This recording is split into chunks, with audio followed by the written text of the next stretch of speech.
Chats with Jack. I am Jack Talcott.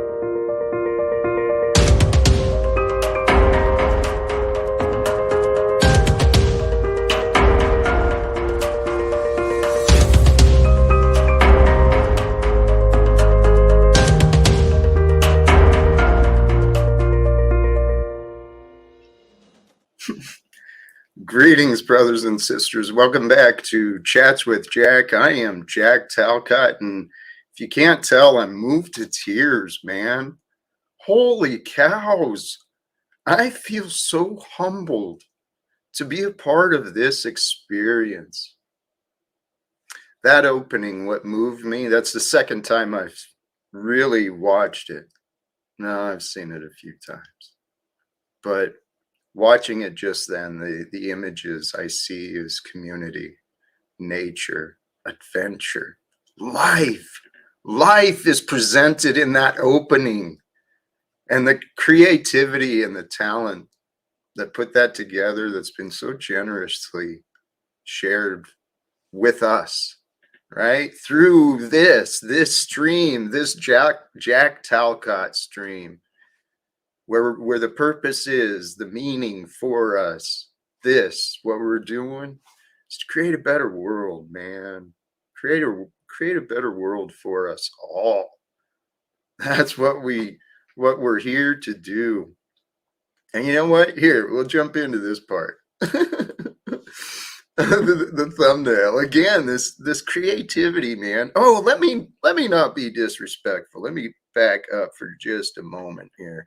I've got a guest waiting, an invited guest who is a man who has a depth of wisdom that I look forward to exploring a little bit more today with us. But we already have an invited guest today, and there is so much happening today, okay? In what I hope to bring forth. But praise God. Praise God in all ways, in all things, at all times, for all. Praise God. Oh my God. I feel so excited because, like the thumbnail offers, whoops, there we go. Dream big, man. It's Talcott Tuesday. And here, the goal, doggone it, that's right. That's the other thing I wanted to get to.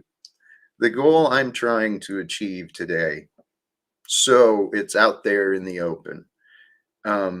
For all of you who are joining today and who might click play at a later time, what my goal for this time we're sharing is to help your life improve sincerely.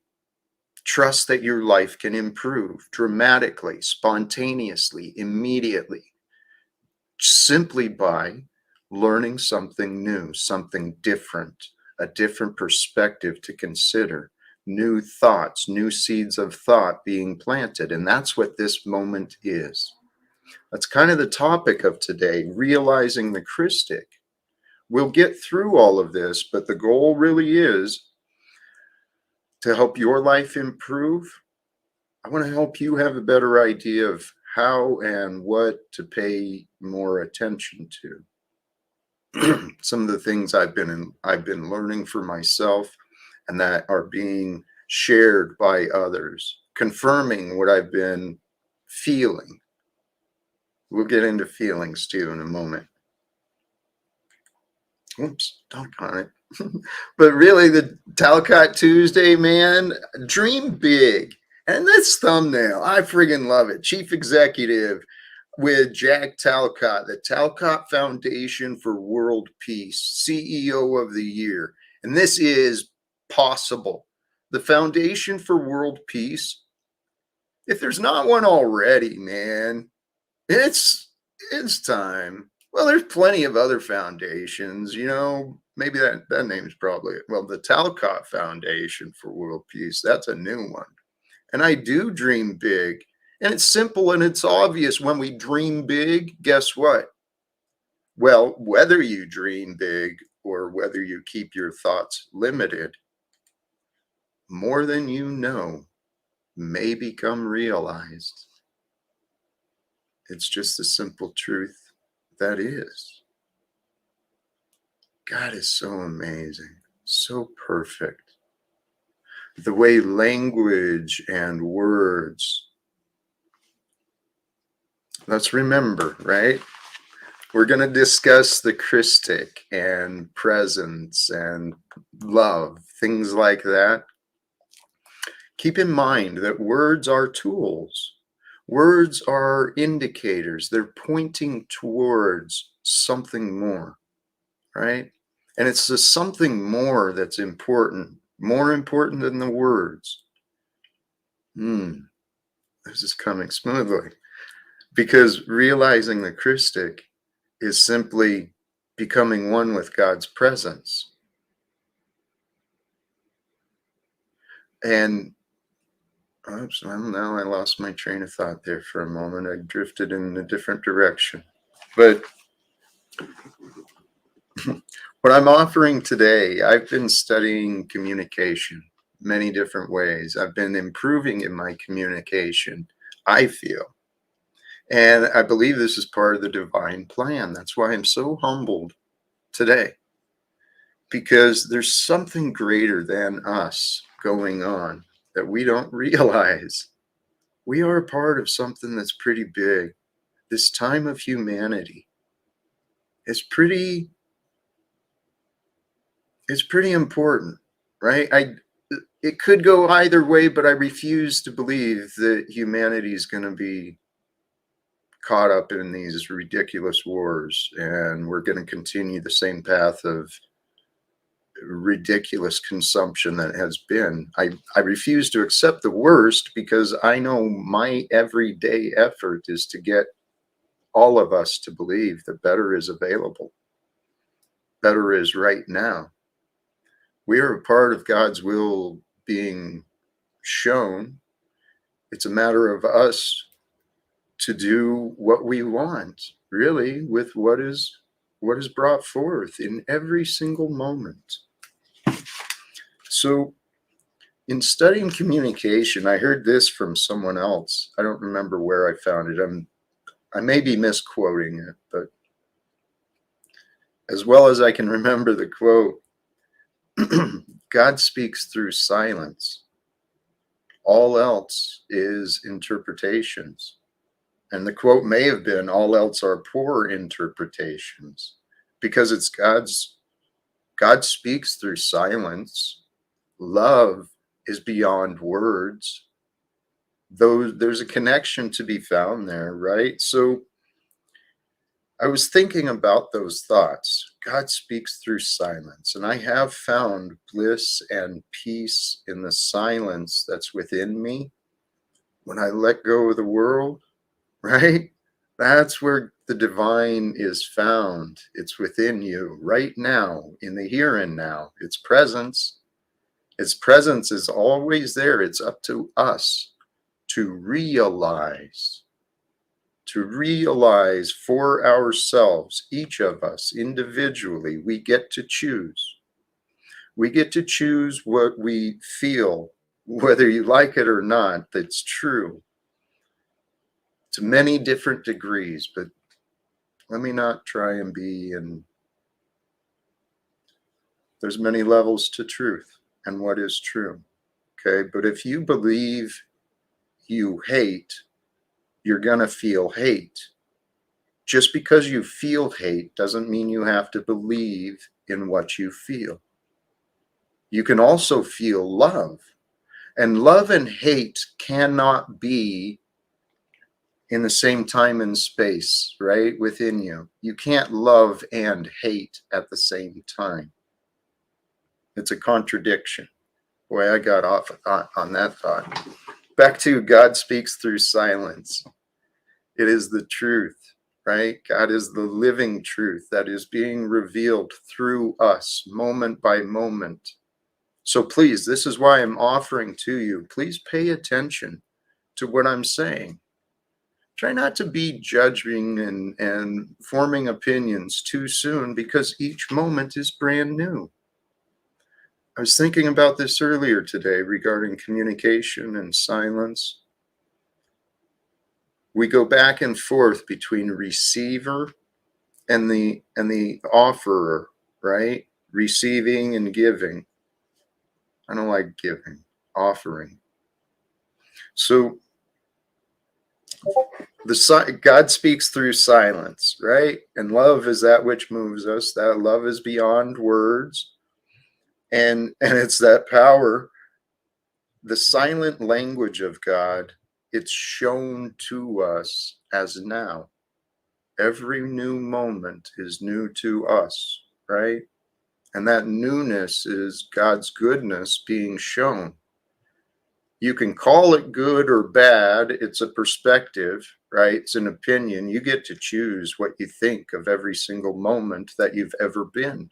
You get to choose which moments you spend each day thinking about, too. The world has taught us to believe we are powerless, that we are helpless, hopeless. Truth has many different layers, many different perspectives. I choose to believe in the loving truth. I chose to love truth beyond anything else, beyond my feelings or anything else. Nothing but the truth matters because it's logical. To say that you should place anything but the truth as important, like your feelings or what your thoughts of someone else's feelings are, that's illogical. It doesn't make sense. I can say that now after the experiences that I've been through, and this is why I want you to realize there's a potential that there is something great, something big happening with us. I think God, the universe, this reality is showing me to be potentially an example because I'm just like everyone. I got a story that's just like everybody else. There's nothing special. But yet there was a little twist to a lot of the differences, right? Where it's like, all right, well, that is a little different. But my uniqueness, my unique background just gave me a different perspective than others. And that different perspective brought me to different opportunities. Different opportunities brought me to different choices, right? It's just the progression of life. So where we're at today, the topic I want to talk about is realizing the Christic that's within you. Okay? It's what I've been trying to do for myself. It's what I set out to understand. What is this about Jesus? What is this about God? What I didn't understand any of it. The guest today I've got has been studying a lot, and I've got so much to learn. And when I realized how much I've got to learn, I started realizing why we are here. Each of us, every one of us, brothers and sisters, everyone who's tuning in here and now and later, we are here to learn, to pay attention, not pay attention to what was or what might be. Pay attention to now, because God is speaking silently. That force, that power, that awareness of unconditional love, it is always there. And that's what the Christ was. The Christic is the perfection, the higher dimension of being. That's what was shown through Jesus and many others. There's many, many examples of Christic, of divine, right? Of perfection. There's many examples that have been given to humanity throughout the past. Each of us has the opportunity by God's grace. All things are through and by God's grace and God's timing and God's purpose and Trusting in that is actually pretty simple once you start to practice it.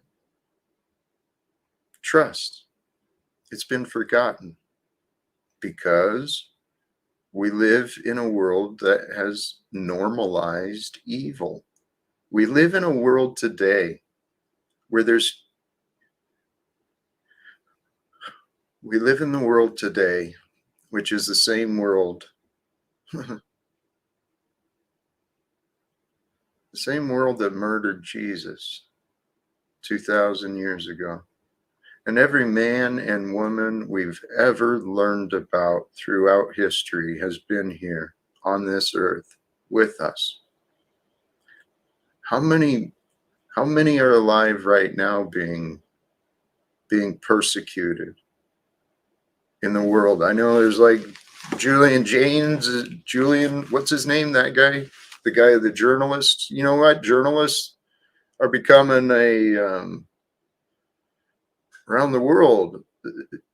Around the world right now, there is so much chaos, so much misery, so much suffering. There is so much need today, right now. I mean, I've been considering bringing up the news I watch. I didn't watch the news today. I'll check in later to find out what's happening outside of where I'm at. But what I'm trying to express today is that what Jesus showed was the example of man, okay, who we are and what we are to become. Not exactly like him, but in our own way. And the path is so simple. In the description of the video today, I shared a link, and in the description of the day today, the video today, I shared a link to this video. This is just a short little clip, right? To realize the Christic. This guy is worth listening to. I encourage anyone who checks into me to please check out him, John St. Julian. Here. And the living God is not a thought. It is not an image. It is not a symbol.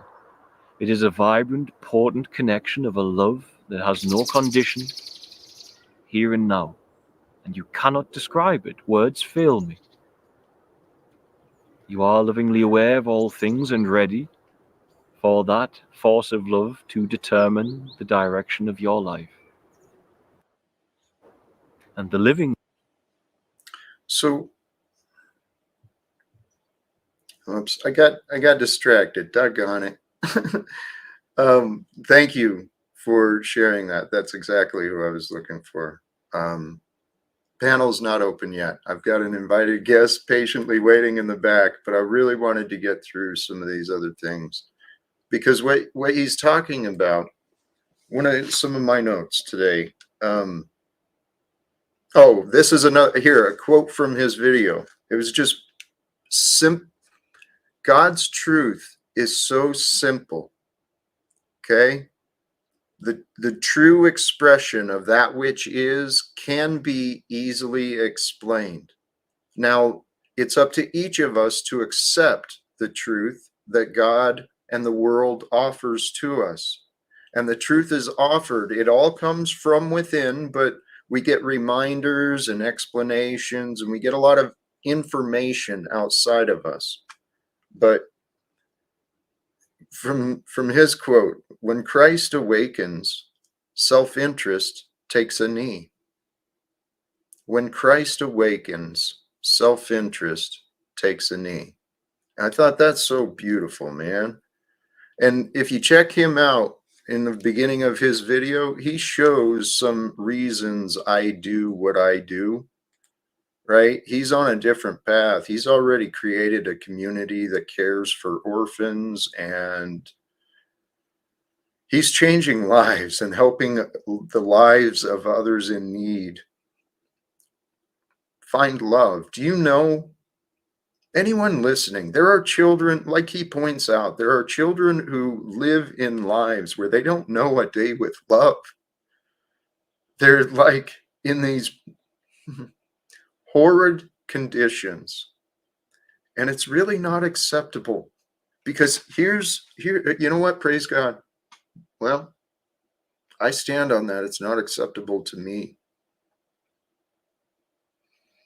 because the answer is very simple. We allow unconditional love to be the answer.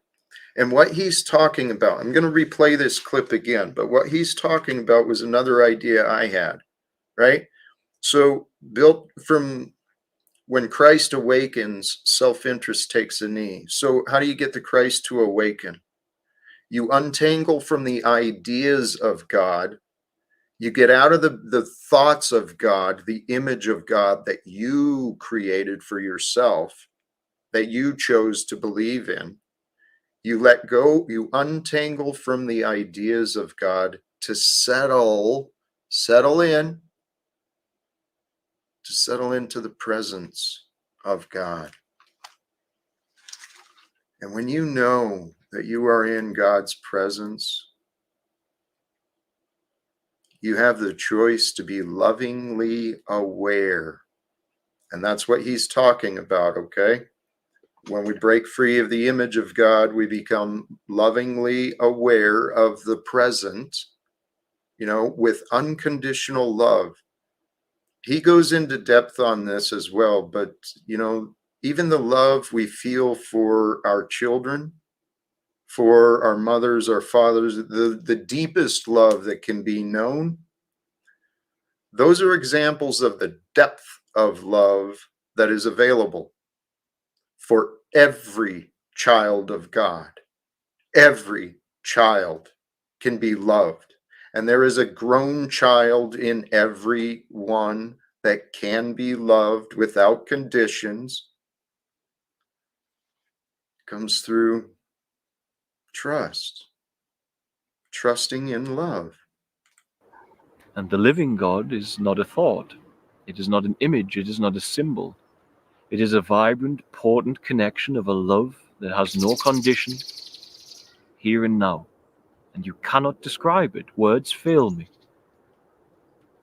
You are lovingly aware of all things and ready for that force of love to determine the direction of your life.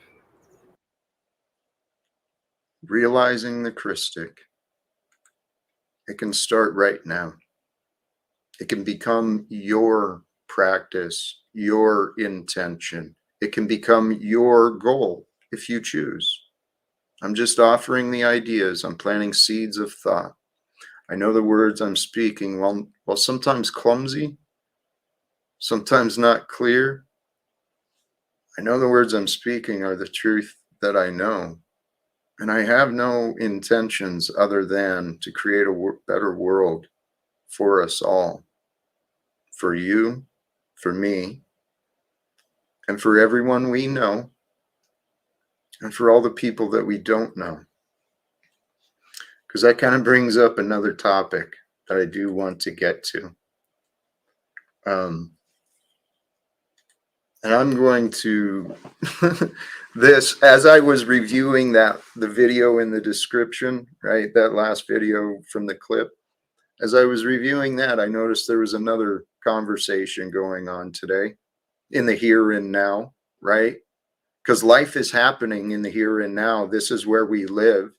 This is where the living truth is shown to us, through us, for us. This is where life is happening. Now, let me get back to the point. I was rewatching the John St. Julian video and saw on the side that there was a live stream going on with Dr. Gabor Mate. For those who have not learned of Dr. Gabor Mate, he is a brilliant man, from my opinion. I believe the evidence shows.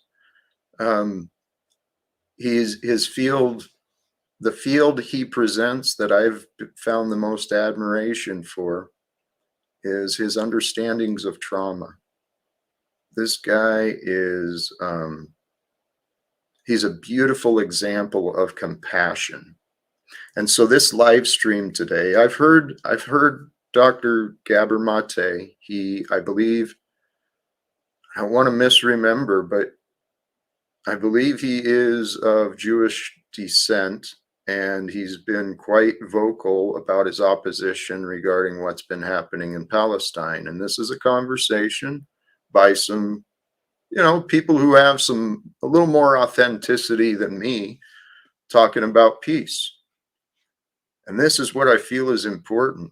And when I see conversations like this being had, the conversation we had yesterday regarding a money-free option in the future, people discussing the atrocities of war, how it is unacceptable, how this is the time, brothers and sisters.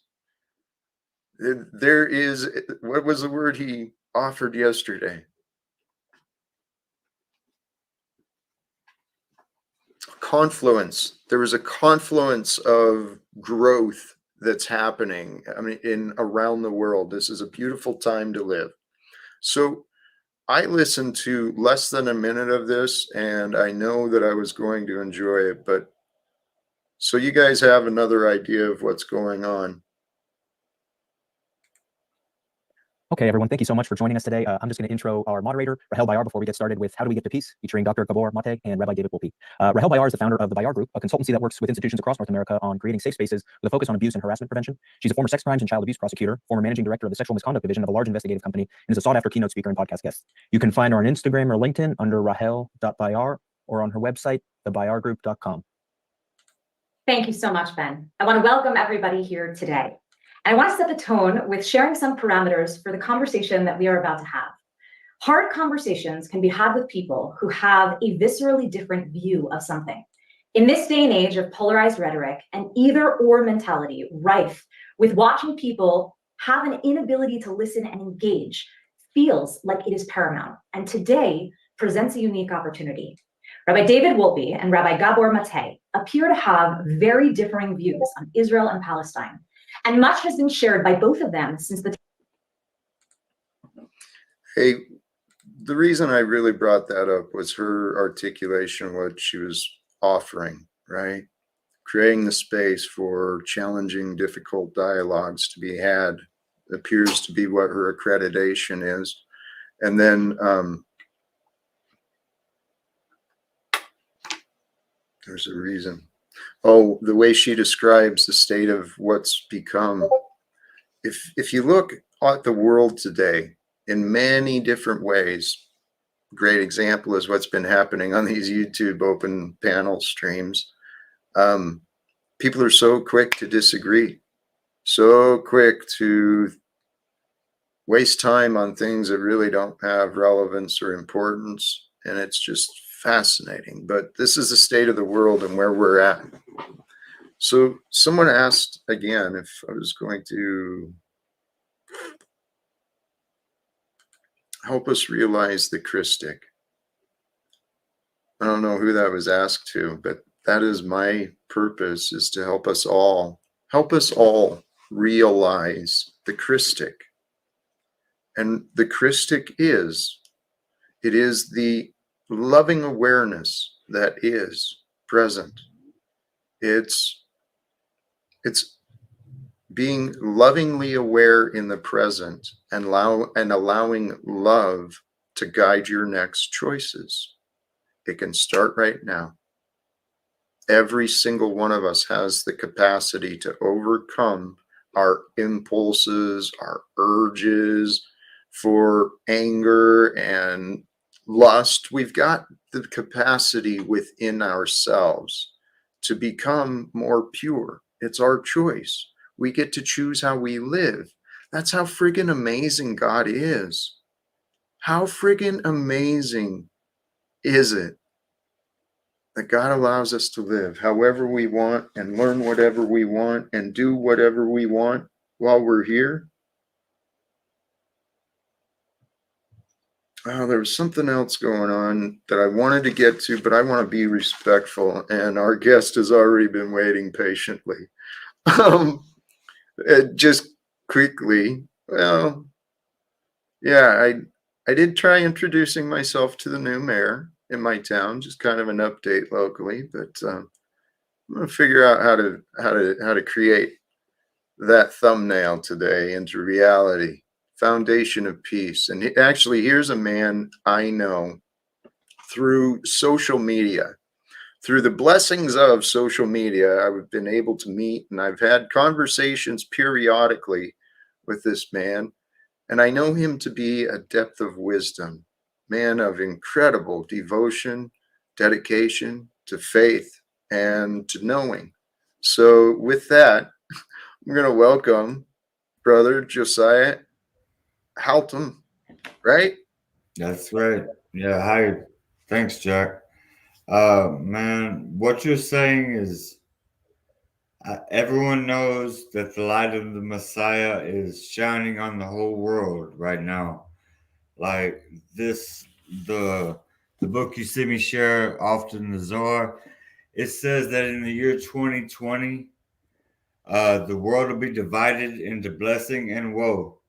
And so, like Daniel in chapter 12 talks about some will awaken to everlasting life and others to shame and everlasting contempt. And it's becoming more obvious as this decade continues. And I don't think we're going to make it to the end of the decade unless, we stop the wars and rumors of war. And it's the Christ consciousness that's gonna this light of the Messiah dissemination. That's what we're doing, right, Jack? Brother, that is exactly right. I don't know I don't know all of your story, but I do. Again, I know I've had glimpses of your wisdom, and I know that God has created many amazing, inspiring people who are alive today, right now. People who have been devoting themselves to learning things that hadn't been known or from recovering knowledge from the past that's been forgotten. God has created many messengers here on earth. And what is a messenger delivering? It's delivering information, right? So there's a lot of information that's out there right now, but individually, we get to choose. We get to choose what is important to us. And if you allow yourself to really humble yourself to realize at every moment we get to choose what is important to us, what we want to do, where we want to go, how we want to be, we get to choose. I made a choice a long time ago, and I'm inviting everyone to please join me. Trust. Start trusting in God, God's presence.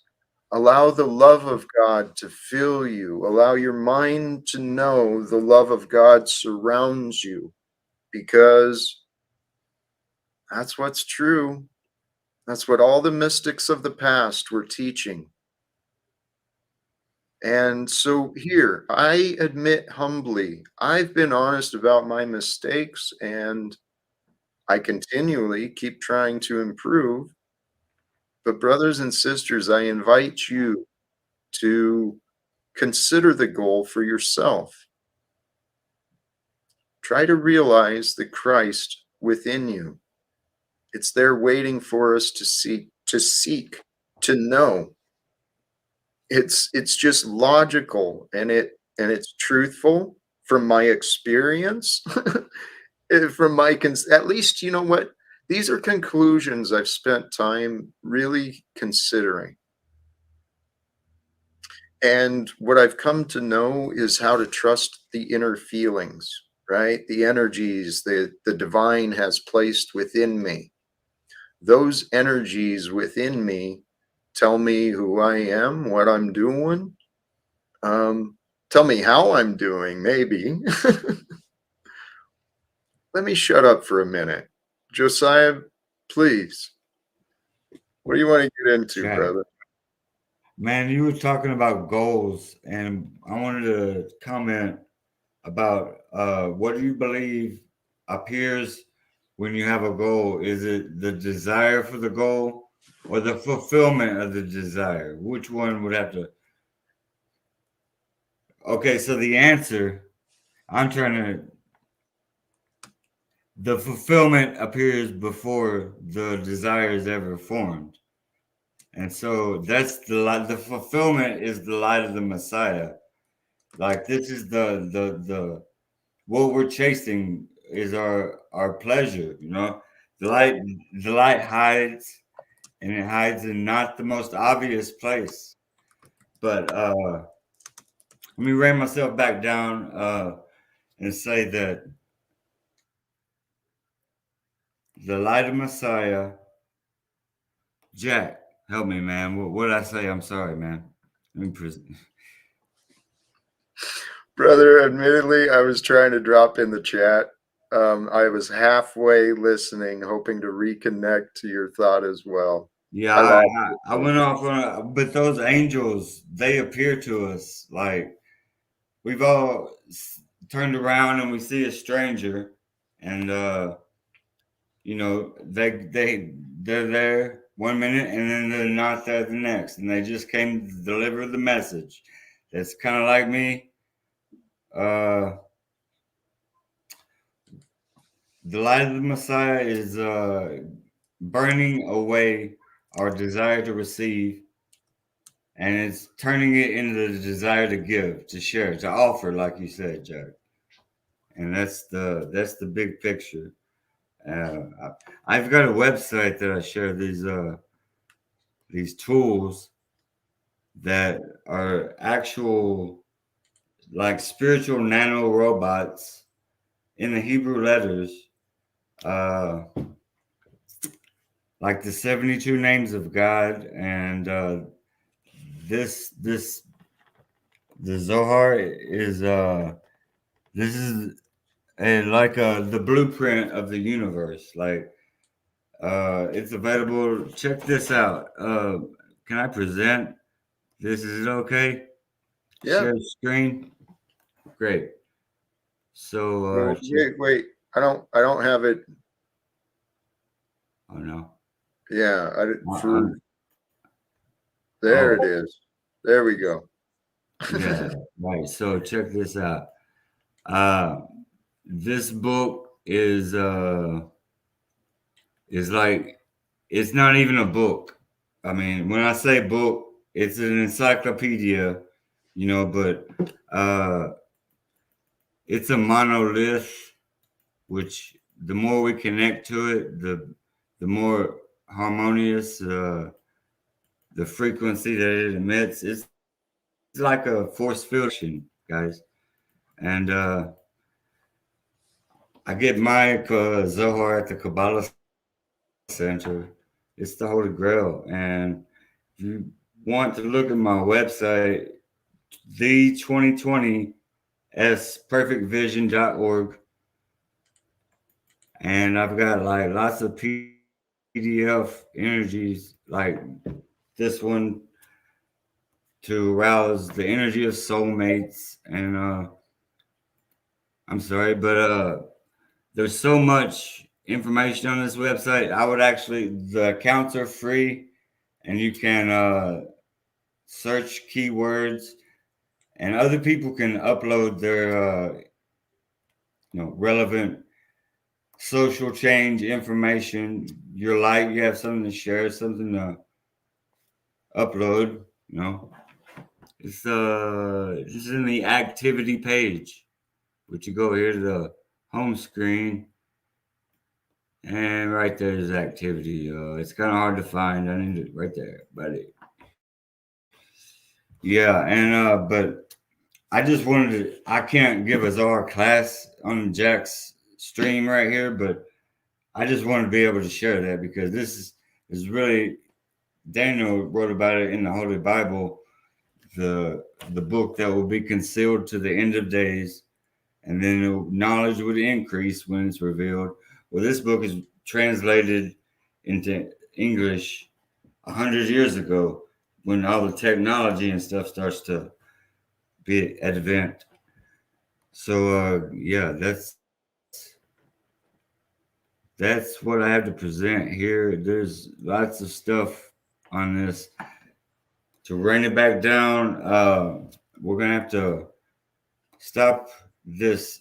Like Jack said, or the guy in the video said that self restraint is when you kneel to Christ, the Christos. And that's when we start to share, is when we come out of ourselves. Yeah. So thanks for listening. Hey, brother. So so as I understood, where you're saying the book of the Zohar is Yeah. the one that was predicted? Yeah, it's in Daniel 12, verse 3. It says, they who are wise will shine like the Zohar, the brightness of the firmament. And that's where they talk about the hidden book in Daniel chapter 12 of the Holy Bible. Okay. Yeah, and it's like a final key solution. I mean, I got. Don't say that final solution, because that's not for the peace systems, sir. But I added key to it. The final key solution is the Zohar. Like, that goes to everyone. My teacher, Billy Phillips and Yehuda Berg, are disseminating the original first ever printed Zohar from 1558. It's going out to everyone on PDF. It's going to be like a giant wave of the light. And it's not for sale. It's just like this giant light wave of the Messiah, like a final key solution. Yeah.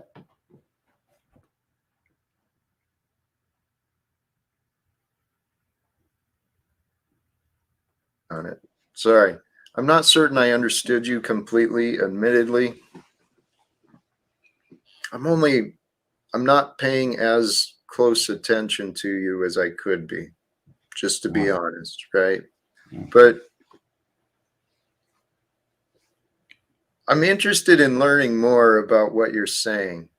The prediction of that at a future time, it was predicted in the Bible that at a future time, more knowledge would come to light, that the light of truth would shine through the Christic, the Christs that God is creating as messengers, right? Because that's what Jesus was, Yeshua. He was a divine messenger sent from God, sent from the angels, the heavens, here to bring the truth into practice.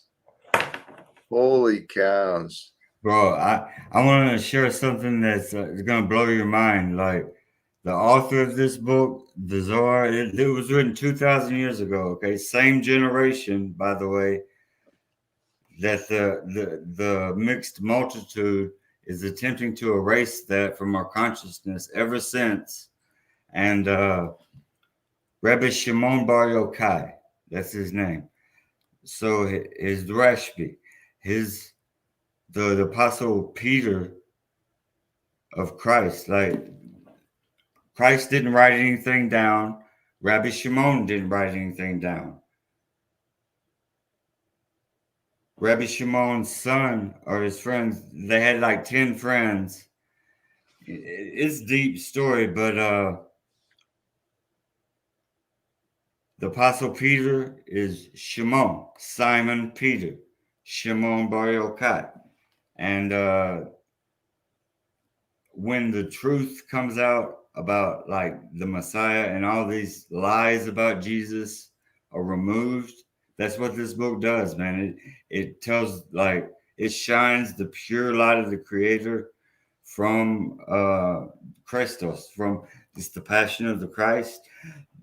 It appears in the New Testament, also in Acts chapter 9, when the Apostle Paul is going to Damascus, and he is blinded. The word, the Greek for it is lamprotes, blinded by the Zohar. When he's carrying these letters from the high priest, he's blinded by the light of the Zohar.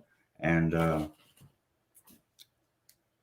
today is 2024, and my website, the 2020s perfectvision.org.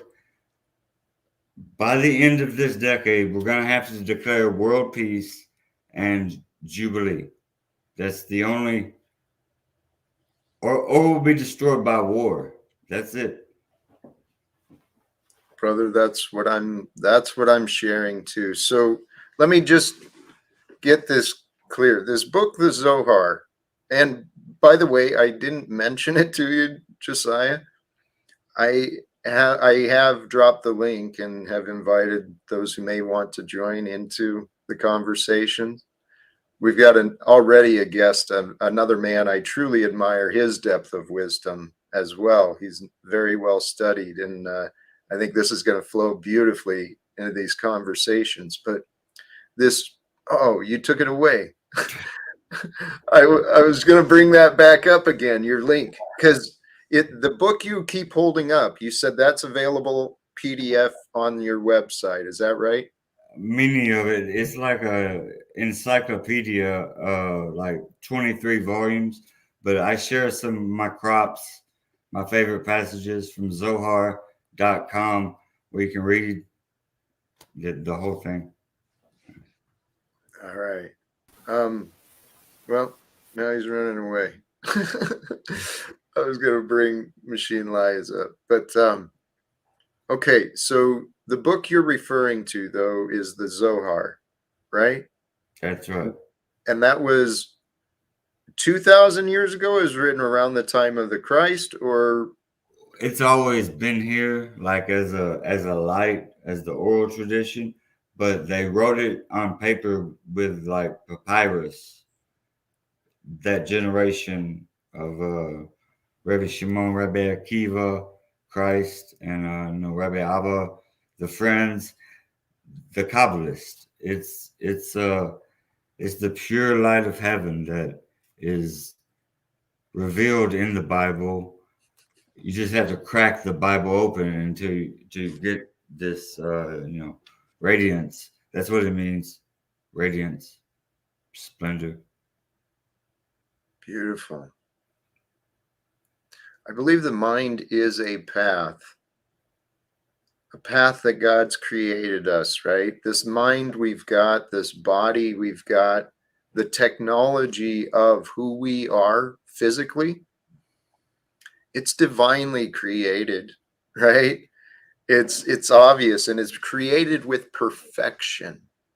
We have within us the sensitivity and the ability to sense, to feel. And back to the idea, realizing the Christic is that brilliance, the brilliance of just being. That's where it starts.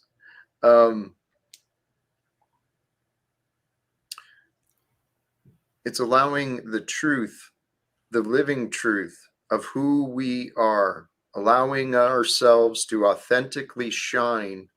And we get to shine with our love or our hate, our judgment, our pity, our fear. We can serve the world in every moment, however we choose. It's a brilliant experience that God has created, gifted us. God has graced us with life. Life each day comes forth through each moment. And each moment may bring something new. So it looks like Machine Lies is still getting his stuff put together, but we got another guest already. Unless you want to respond first, Josiah. I don't think so. I just pass it on, man. Yeah. Hey, No worries, beautiful. I'm going to bring forth our first guest, and I'm going to start this. This is a new tradition here on the Jack Talcott stream. We're going to start off with a little gratitude with every guest every day. So welcome, Joe Cool. Thank you. Where you at, brother? Thank you, Jack and Josiah. And today, my gratitude, I've been in a very creative mode today, and I have been able to create and do the right thing. Very good. And I got a question for Josiah. Let me turn the heat off. I'll take 1 second. Certainly. And, well, still not. Here. All right, you back? Yeah. All right, hop on. Actually, ain't so much a question. Actually, okay, first I want a little history or background on you, Josiah. I saw you and Jack have some shit in common. I am totally about to ask you some shit about, some of the shit we talk about. But can you give me some background, Josiah? What do you do? Where you're from? Why do I assume that you're a writer? Yeah. So I've been ordained minister since 2015. Good. And I've been studying this wisdom of the Zohar. The book came into my life in long time ago. Anyway, the book came into your life, the book you're talking about before you started the ministry? Yes, but this Zohar, it arrived at my house, like it was a huge box. Like I didn't even know what it was. I was like, sure, I'll get the Zohar because my teacher recommended it. And he sent it to me, man. Like I was so amazed. It's like huge. It's like that thing in Pulp Fiction. Yeah, this the briefcase. Yeah, they open it and their faces are shining. I was like, wow. But yeah, it's Kabbalah Center is where I got it, man. All right. Can you give me a brief synopsis of what's in the book? It can't be because it struck you like that. It's apparently a big book, but Jack, you got a short version of what it is? Hold your question, if you will, please, or hold the answer. Either way. We got another guest. He's ready to join. That's who to ask. Machine Laz will know about this shit. That's a perfect cat. Someone's knocking at my door. Go take care of you. Go. Yeah. Machine. First the gratitude shit, Jack. You want to do the gratitude first? We're starting with gratitude, brother. Where are you at? Oh, with the gratitude. Well, I'll just go with an expansion of what I said yesterday. I'm thankful that I'm in a chosen position here, that God has put me here, and that I'm thankful for the beautiful gift of nature, that's totally free, that nobody ever had to work for, and I'm grateful for the people that are here. I'm grateful for humanity. I'm grateful for the human spirit, and what it's accomplished. Well, St. Laz, I want to ask you, what do you know about a book called somebody help me, Zohar something? The Zohar. Zohar, yeah. I have. Yeah, I have some of the Zohar right here. The Book of Radiance, as it's called. You know what I mean? Tell me a little bit about it. It's an expansion of the. It's the expansion of the. And that's why I stepped away for a minute, because I wanted to go and grab my copy over there so I can expand on some of it. But there's so much in the book that to try to explain, because it's volumes. Can you give me? Is it like a Bible, a Eastern Bible? It's an expansion of the Kabbalah, as Josiah was explaining. All right, I missed it. I was actually. Yeah. Okay. Yeah, so it comes handed down from the Kabbalistic rabbis. I think you're muted. Yeah, you're muted, Josiah. But yeah, because I think Yeah, man, it's commentary on the Bible in its simplest form. Yeah, and good. Rav Berg says the biggest mistake that people make about the Zohar is they think it's a book. It's not even. It's like it emits a frequency of hertz, a sound vibration. Through the words? The letter. What letter? What language? I don't want to get all weird here, but what language were they written in? Aramaic, the language Jesus was So speaking. I'll only vibrate if I speak it in Aramaic. Yeah, It's yeah, logical. it's made with the Hebrew letters. It's basically Hebrew.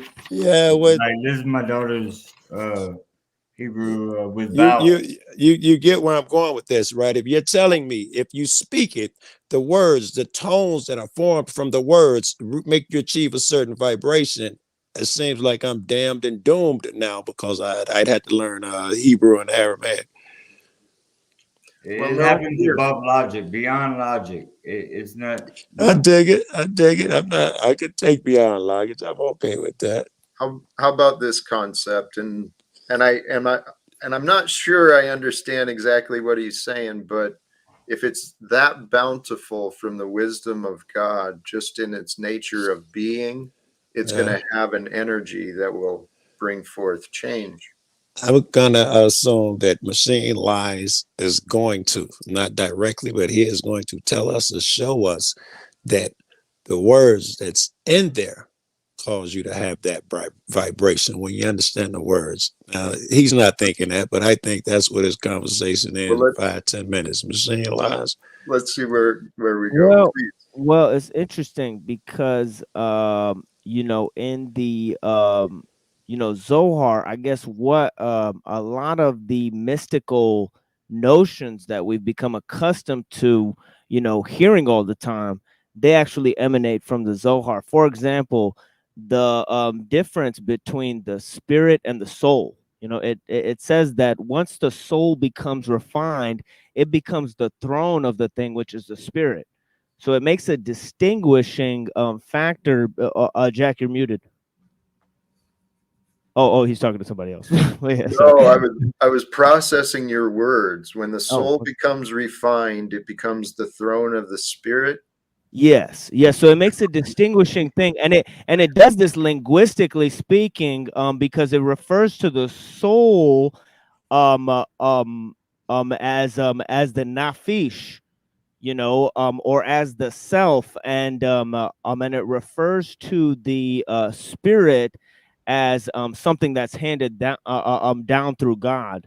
So these distinctions within the levels of the soul, and actually it comes from a earlier concept from Maimonides about the hierarchy of the soul. You know, because these guys had already explained, like in the Mishnah Torah and all of these types of things, you know, in the 1100s, and then when they expanded on the Kabbalah, you know, they were expanding on mainly some of the notions in the Babylonian Talmud, you know, which was like in the 500 AD. So it's yeah, so it's fascinating stuff, you know. It's based on all of these sources, historically speaking. But yeah. I have so many questions. The Hebrew word for pulse for letter, the Hebrew word for the letters, or it means pulse or vibration, like a sign. It I also would means give argument to strength to your argument. That the letters, the words, you saying the words cause the vibrations themselves. yeah. Like I could show you a picture here of the 72 names of God chart, or just look it up. I had a picture of that shit years ago. The names, it would be qualities, you know. That's what the names turn out to be. The qualities, not Bob, John, Right. Ralph. They're qualities: mercy, forgiving, love, stuff like that. Right. Yeah, it's like angels or something. Yeah, the divine channels, circuits. That's what we are. It kind of, if I jumped in accurately, we are divine circuits. That's who God made us into being. I go for that. And it's our memories and our thoughts. That's where we find our confusion. That's the only place that evil can really come into being. And our minds and our bodies are far, far more powerful than what this world has allowed us to believe. And I think listening to this wisdom, I'm very interested in learning more. The Zohar. Okay, so let's come back to the conversation. The Zohar is like another expression that includes inspirations from the Bible and other ancient texts. But Kabbalah, that keeps coming up, and I'm not clear on what the Kabbalah is versus the Talmud, and where all of those pieces come together. Well, the Talmud would be oral traditions based on the Torah, which are the first 5 books of the Bible, which they had studied in Aramaic. So they use an authoritative source that has Aramaic, as Josiah was explaining, and then on the other side, they have mystical explanations of those oral traditions called the Kabbalah. And then they have prophecies and predictions and unfoldings based on those mystical traditions, which are called the Zohar. And they also have laws and other books called the Haggadah and other scriptures as well. You explained that very well, bro. Hey, look, every week of the year has a book of the Zohar, so it's astrological significance too. So it's like a cosmic navigator or something. Guys, please, I'm overwhelmed with this impulse. There sounds like there is a perfection in this. So here's the deal. Let's give it up to God sincerely. Praise God. Praise God for your perfection. For your perfection is shown in all things, God. Thank you, God. Thank you that these things are coming to light. These ancient, I love how you said that one is built upon the other. And this is what I mean. There's layers and layers and layers to the truth that we have the opportunity to learn, to know, to discover. It's so amazing, dude. 2 things I want to go over. I want to go over the book. I forget the name of it already. I can't keep the name of it. And there are some, thank you, Zohar. I'll try and remember that. And there are some similarities. I think I can get this, guys. I'll save that. We're going to talk about the Zohar a little more, but I got something else I want to talk about too. I think it's going to be fun. I'd still like to hear some of the things, like, okay, I couldn't give a brief synopsis of the Bible, but I could tell you some of the things in there. Forgive the enemies, meek shall inherit the earth. The government is corrupt as fuck. Fight. In the end, Jesus will come. I can give you some bullet points or something. Give me some of that shit quickly, you slow talking bastards. Run off about 6 of them. Well, I like what Josiah said earlier, which he said he forgot, and I wanted to remind him what he said, when I was signing in, that you said that I wrote it down on my hand so I wouldn't forget. So, but it was,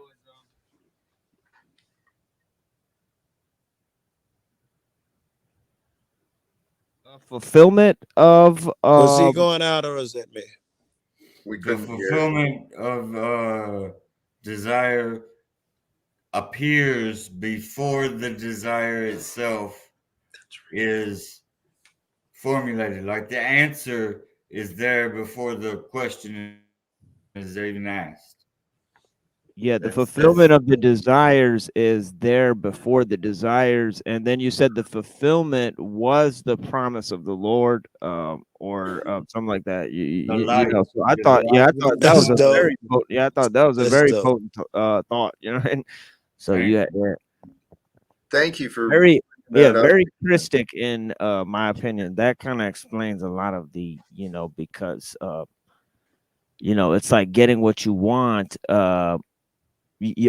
Before you have to actually get it, by knowing where you're headed, by what you're doing, so I think Puts that is responsibility on you. It's out Yeah. there. The responsibility is now on you. And I like that. I like being responsible for my own shit. I feel like I'm guiding my own ship. I like that. All You right. get to earn it. You get to earn it, and when you have to earn it, you have to love your process. Because if you don't, I like it. at I the dig it. same time, you're going to be turmoil and chaos. Hey, So, Josiah, can I do the 800-pound elephant? Are you intoxicated a bit, bro? nah, Not even a man. little bit. No, I had a brain injury about many years ago. That's why my speech is All impaired a right. little bit. All right. I I'll don't tell want to you jump what, to conclusions. I am intoxicated, so I'll just put It that makes one out two there. of us. You I'll know, just I'm put that one literally out getting All right. there. intoxicated as we All right. talk. Hey, okay, thank you. It reminds hey, me of the line, where your heart is, there your treasure will be also, like the fulfillment of the desire, Oh, I and take you know, it. comes Yes. before the desire itself. Yes. Yes. hey, I a like couple of things real quick. Back to Joe's question regarding the Zohar from this link. Oh yeah, I was going to share that too. Yeah. From Zohar.com. Revealed more than 2,000 years ago, the Zohar is a spiritual text that explains the secrets of the Bible, the universe, and every aspect of life. That's a pretty big claim. Yeah, So, I'm interested quickly, right? I'm interested suddenly. Shit. well, hold on. I mean, that's a big claim, and tells me I want to go look at it myself. I'm very interested in this, and I'm excited for these conversations today. There we go. There's the other reason I wanted to interrupt. We got another guest who showed up. So I'm not sure if you're aware, when you come, when you first join, you're going to be asked for gratitude. What are you grateful for today? All right. So welcome, Cage. Thanks, Jack. Welcome. What are I'm you grateful grateful for a Talcott. Hey, I'm I, grateful for the Talmud and shit. I'm grateful for the Goyim. You know what I mean? Talk about the Zohar. I'm grateful for the Sephiroth. You know? I'm grateful for Malkuth. There we go. I don't know what these thank things you. are, but I'm guessing you'll be able to add to the That's all. conversation That's on the all the Zohar. stuff that the Zohar explains is the tree of Sephiroth and those 33 basically principles that are basically universal principles, and they end with the unknowable God, which is light upon light. That cannot be described in positive terms. They as 22. There's Maimonides. 22, bro. Please don't Wait, interrupt. what was that? It's not Okay, no, 33. It's not 33. 22. Yeah, 22. Yeah, well, yeah, well, I'm glad that Cage interrupted because he actually knows the technical aspects of these things far greater knowledge, because he's got like the little technical things worked out in the tree of Sephiroth. He's probably looked at it dozens more times than I have, so I'm thankful I'm to have glad he he- changed it. Because 33, I was immediately holding in my head. It's Masonic 22 shit. past, not 33. They're called emanations, right? And the past of the tree of life and the Sephiroth. Give me Yeah, some and then short And shit, it has to Cage. do with the Hebrew alphabet. There's Hebrew. 22 Hebrew letters that connect the 10th Sephirah, and that makes 32 paths of wisdom. 32. Yeah, so the paths are 32. So there's connections between the paths, and they form little I Letters. guess you know what do they call them, like energies or like frequencies and things, and they kind of have paths between them, and those have characteristics too, so those are named as well. The term they So use is emanations. Emanation. emanations, which kind of comes from the philosophy of the pre-Socratics a little bit, from people like Empedocles. He talked about these things called emanations, which are sort of ontologically transcendent aspects of the creative spirit, essentially, but and they're kind of like archetypes, in a way. But yeah, these like the tree of Sephiroth, or the Kabbalah tree of life, and then they have the opposition of that, which is the The Khalifa. Goputh, yeah, Goputh. Yeah. And it's also got a time thing. The Zohar talks a lot about like time and that sort of thing. But how it said it's 2,000 years old, it said that because it's based on the oral traditions, which although the earliest version we have on hand that's written down is in the Babylonian Talmud, which is 500 AD, it is claimed that it came from the same people who were the Pharisees at the time of Jesus. So it's like way, way old. It's like older than at the time of Gamaliel and all those people that are mentioned like in Acts that Paul studied under and all these guys, Moses received it at Sinai, get the second tablet. I bet. As a receiver. And that light of immortality is still shining today, man. And that's amazing. Sorry, I had to guess. He had to run out. Hey, Josiah, do we ever get it together and we stop being a bunch of greedy pigs and work together as men? Yeah, and to mention more, hopefully that can happen. But with Kabbalah, pretty much through these emanations, through these different spheres, right? So at the bottom you have Malkuth, meaning the kingdom. At the top you have Keter, meaning the crown, and in the middle you have something called Dat. And really, if you look at the tree of life, the only way it goes all the way from the top to the bottom is through the middle. Through the middle. Logical, yeah. It completely completes itself. And the middle this is like, it's almost interdimensional, right? It's like as above, so below. You're like, you're bringing, you're bringing some sort of reality, you're pulling it into what we call our observed reality through a specific process. That's dope. Of understanding, perfect reality. The whole idea observed reality that they have behind it. And, it's just symbology. It's just like a way of describing it. Doesn't mean it's right. Doesn't mean it's the right one to. But, it's just a way of, putting into words and language. It seems like these things would be really pretty much undescribable and not fit for words. So it seems like they're doing the best they can. It's the ineffable name, really. Right? Yeah. Can't put it into words. Hey, that kind of swings back to that earlier quote I was thinking. Actually, maybe this is totally off topic, but my mind went here. So sorry if it's not. But you are really distracted today. You got some pussy waiting or something. No. God speaks through silence. God's language is silence. Our words are poor interpretation of God and God's perfection, God's brilliance. So we do the best that we can. And all of these mystical teachings, what they were trying to get through to us is there is a divine connection that's found within. And there is a mystical experience to be had here during our time here on earth, right? Just rising above. And what Jesus was teaching was settling into the divine love, the divine presence, because that's what God is. Zach, go this up. So if we allow our minds and our body and our being just to settle into the silence with the loving awareness of everything we know, everything we know, if we can join with them in our minds in the silence with loving awareness, knowing that all those things are, but finding a love for all those things. And from that loving awareness, allowing the loving desires that emerge. Because if you sit silently asking within, what does my heart lead me to do? What is God's love?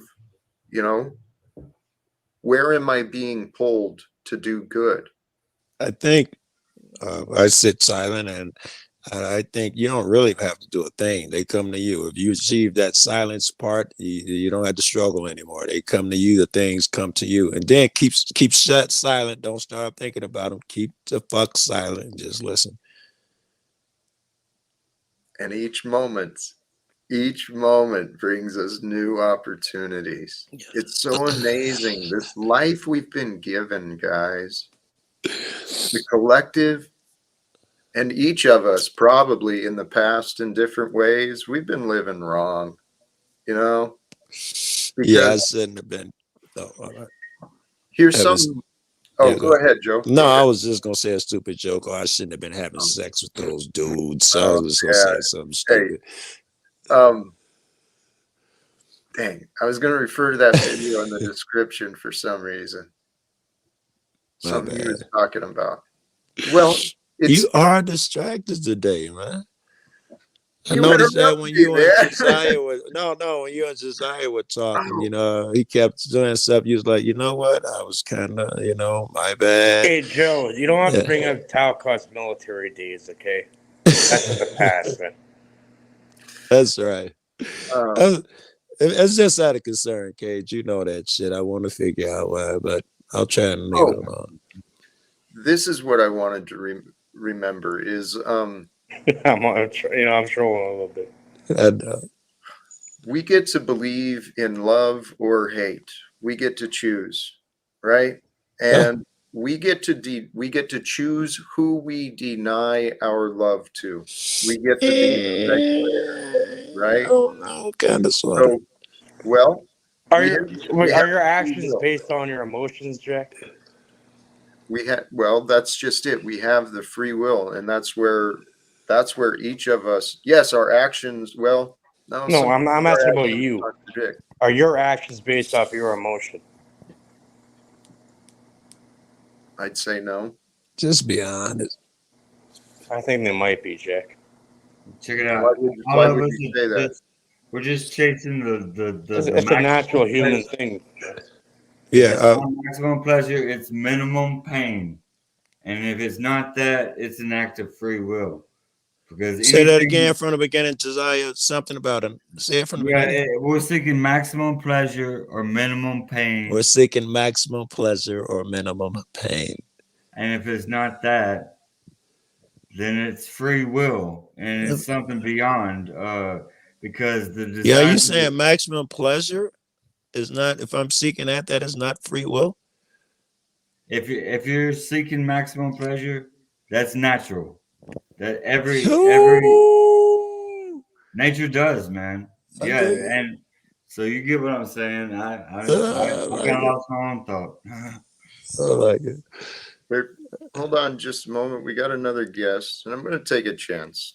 I'm going to trust there's nothing wrong. But again, as I bring you up, please realize we're going to start from a place of gratitude. So, welcome, Glitch Karen. What are you grateful for today? I'm grateful for chuck roast today. I'm grateful for chuck roast today. I'm glad. Chuck roast? Chuck roast. It's in my oven. Sorry. Be a little bit more clear. Okay. Well, you asked? No, fabulous. Thank you. I appreciate that. It doesn't give me a lot of clear idea because I don't think you've been here before. Did you come with an input to previous conversation, or you just want to jump in when you feel? I forgot. What in the Malkuth is going on over here?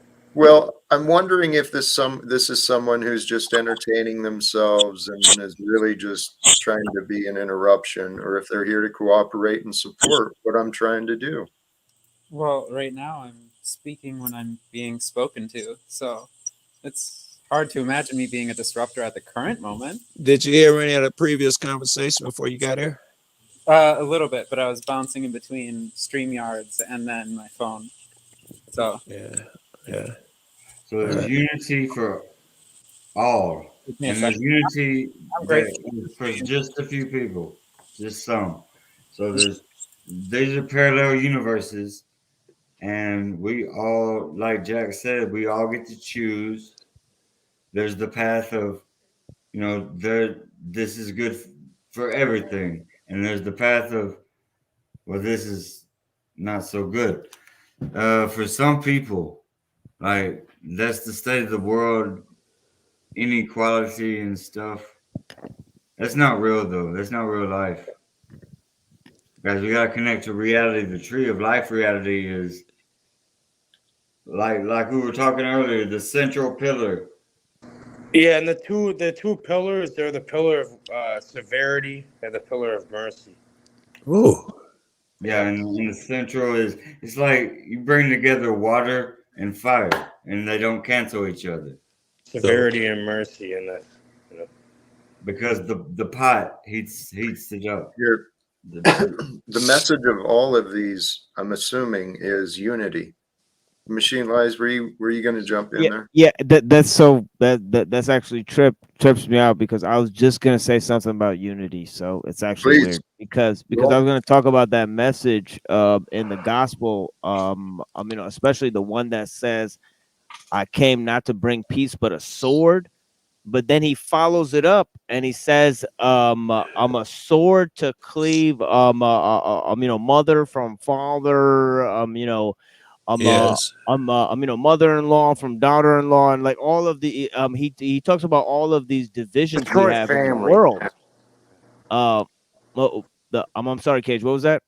Yeah, destroying the family units, pretty much. Exactly. But it's like he's talking about the false divisions we have. So he's actually talking about bringing people together, but in cleaving people apart. Because the thing about it is that it shows no bias when you cleave no division. motherfuckers. No division. It's like those who are united in good have to be united against evil.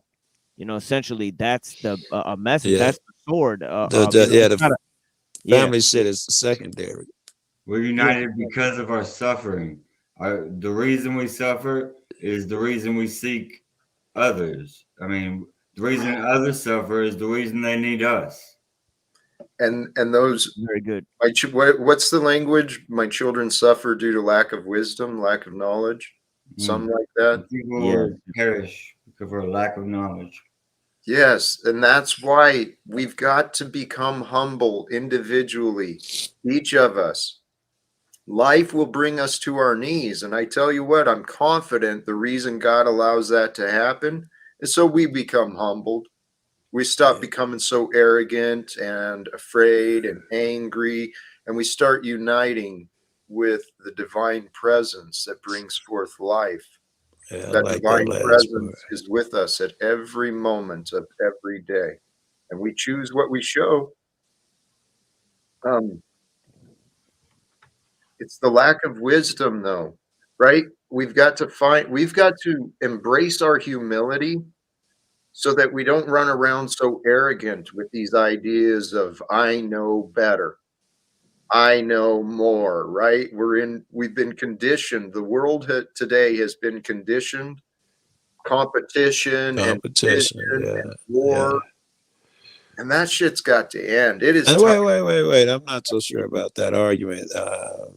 Competition can lead and does lead to a lot of shitty things, but I'm not so sure it's inherently bad, and there isn't a time and place for it, and it can be good at times and healthy. Right. Your disagreement is one I've heard many times, and it does nothing to change the words that I said. No, I was just giving my opinion behind yours. I know. For instance, I don't see if we're, I don't know, two kids having a race, me and you playing chess. There's competition. I don't think it's inherently evil or something because we play a game of checkers. No, not at all. There is a dimension to all things that is good, right? But it requires what is good.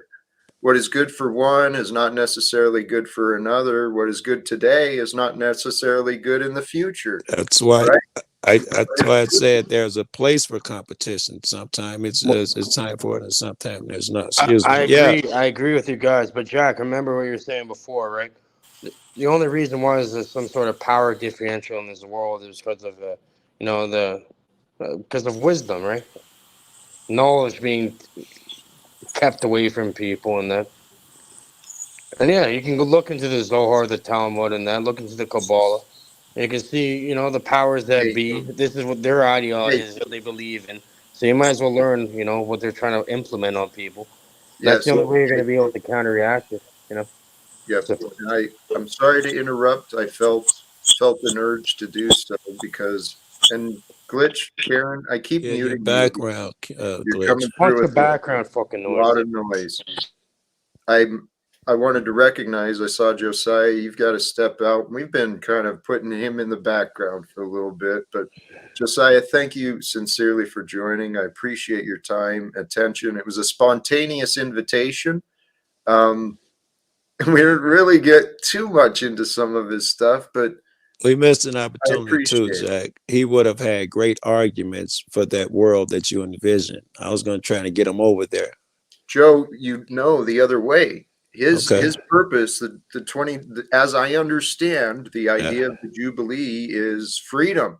It's Yeah. change. It's like righteousness. He literally said, end wars and, you know, a lot of the shit. So I wanted to get his future vision, what it looked like. I think he had some, that'd been 2 days in a row. You got good arguments for your shit. Yeah. Essentially, the Jubilee year was a periodical celebration where they would free the slaves, they would forgive the debts, and they would lay the land they would lay the usufruct of the land fallow, so that it would Fallow, I don't know what that is. just so it could replenish the nutrients. You know, they Okay, wouldn't use the I land. got it. Okay. You know, the land that was commonly used to grow things. Yeah. You know, so it was a time of great harvest. And Regeneration. Yeah. where it was the true intent of the law was followed through, and that's what you see with Jesus. He says, I came not to abolish the law but to fulfill it. And the true way to exceed the commandments of the Pharisees is to master them. You know, in order to criticize something, you first must master it. You know, so that's exactly what Jesus does. You know, I'm sorry, I got to go for a second. Dinner's ready. I got to give me a minute. Be back. For sure. Yeah. Yeah. Thank you. Peace. Sorry for the interruption. Remember where you're at? Oh yeah. Yeah. I always. Yeah. Oh, Yeah. Yeah. Of course he does. It's too late in the game to just not know where I was at. Yeah, for sure. Yeah, you know, you're going down with this fucking ship at this point. Captain has to go down with the ship. That's right. Hey, the ideas of peace. It's this. The more I'm thinking about this, the more confident I am. I'm telling you, brothers and sisters, I cannot find a reason logically of why what I've been doing is untrue. As a matter of fact, it's been the other way. Hold on a moment. Here. Oh, I missed what you said. I'm sorry. What was that? And I was just saying, competition is a dividing force. I see it as, and it's meant for like specialization and very, very small thing. It's like what it's good for. It's not good for what we're using it for right now. Hey, keep your mic on for a moment, please. I may have been able to adjust that myself, and I'm sorry I didn't do that. Didn't look for that earlier. I think you sound That's okay. Is it better now? Or because the other thing I could do is headphones, but I have to track them down, so I might have to step in for now. No, I turned on that reduced background noise, and it seemed to change it. So You know thank what? You guys are talking about Kabbalah, the Talmud, the Zohar. All of a sudden, Solomonic Goetic demons are being summoned and stuff. Who knows what's going to go on now? No, back to where we were. What was offered was competition. It enhances division, and I do agree. We've got another guest here. Fire, when I bring you up, place of gratitude. Please let us know what you are grateful for today. This is the The dude. thing I'm most grateful for today is love and peace. Those two things, and honesty, love, peace. That's the key to life. That God's rules are so simple to follow, honestly. Be honest. I'm grateful for capitalism and Talcottism. You know, You know what? I am grateful for capitalism. It's allowed me to the life. Has allowed me to live the life that I have lived. And I am so, so grateful for the experience of this life. This life has brought me to meet so many amazing, inspiring people. And, oh, actually, that's something I was going to do in my monologue, but this life has been so good to me in so many different ways. I'm grateful for capitalism and the government and even the police department and the jails and the prisons. I'm grateful for everything that we've been offered and that's been created. What about like vacations on the West Coast or something? How would that apply? I was thankful for vacations. I'm thankful for those too. Okay. Yeah, everything, right? I mean, everything. I've only been to Cuba. Well, Fucking vacation. the reason I bring up, I mean, Cage brought up the capitalism. I'm grateful for what has been, but I know for a fact we can do better. I know for a fact humanity deserves better. We can do better. We must do better. I'm pretty sure it's God's will for us to improve, to grow, to change, to evolve. We're living at an incredible time. This Zohar, I had heard of it, but did not know anything about it before. After these conversations today, I'm feeling inspired. Someone in the chat already dropped All of that stuff, like the 15th and 16th century, Lurianic Kabbalah, and the 16th century Hasidism, people like the Baal Shem Tov, and all of these types of things that emerged within European society, really, they can be linked back to the development of the Zohar. Even Freemasonry and some of these other spiritual things, and the whole occult revival really had to do with the Zohar, and this is about, and I think that's where he was going with the Jesus element a little bit, because he's talking about bringing the spiritual into the world of material circumstances, and it seems that Jesus clearly attempted to do that. He wasn't afraid to do that. He wasn't afraid to bring the heavenly down into the earthly, and he wanted to lessen the barrier of ontological transcendence. And that's why they build these maps, within the Zohar, this sort of anatomy of the soul, based on the different aspects of the inner workings. And really what it amounts to is that kind of threefold pattern, that you see even in the Gospel of Matthew, where you have first the baptism, and then through the baptismal ceremony, in other words, first you're drawn out and purified, then you go into the wilderness alone to face the devil alone, and then you have to return to the city, so it is what it, so it's like there's this threefold pattern, that you have to follow, if you want to lessen the barrier between the spiritual and the earthly realms, As they say, Malkuth and Keter. Right. Yeah, that's from the Zohar. The Malkut is the earthly realm, and the Keter is heavenly. Yeah. Thank you. I was just seeking clarification on that.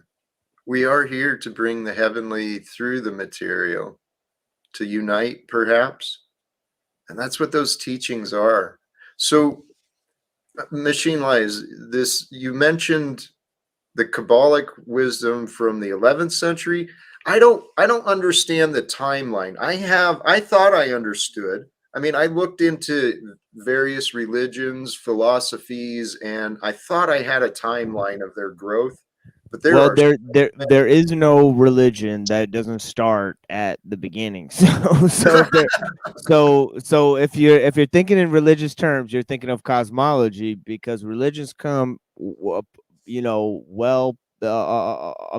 with a ready-made cosmology. It seems like, and that cosmology suggests a beginning of sometimes of mankind, but usually of even the universe. So I It's a feel like reference point, really, right? I was going to that's say also right. separation as well. At the same time, it would have to be. sorry, the chat distracted me for a moment It's there. it's a reference point, really, right? You can call it whatever you want. It's a They lot got people. older than the day we're calling it today. We all got Okay. I got references.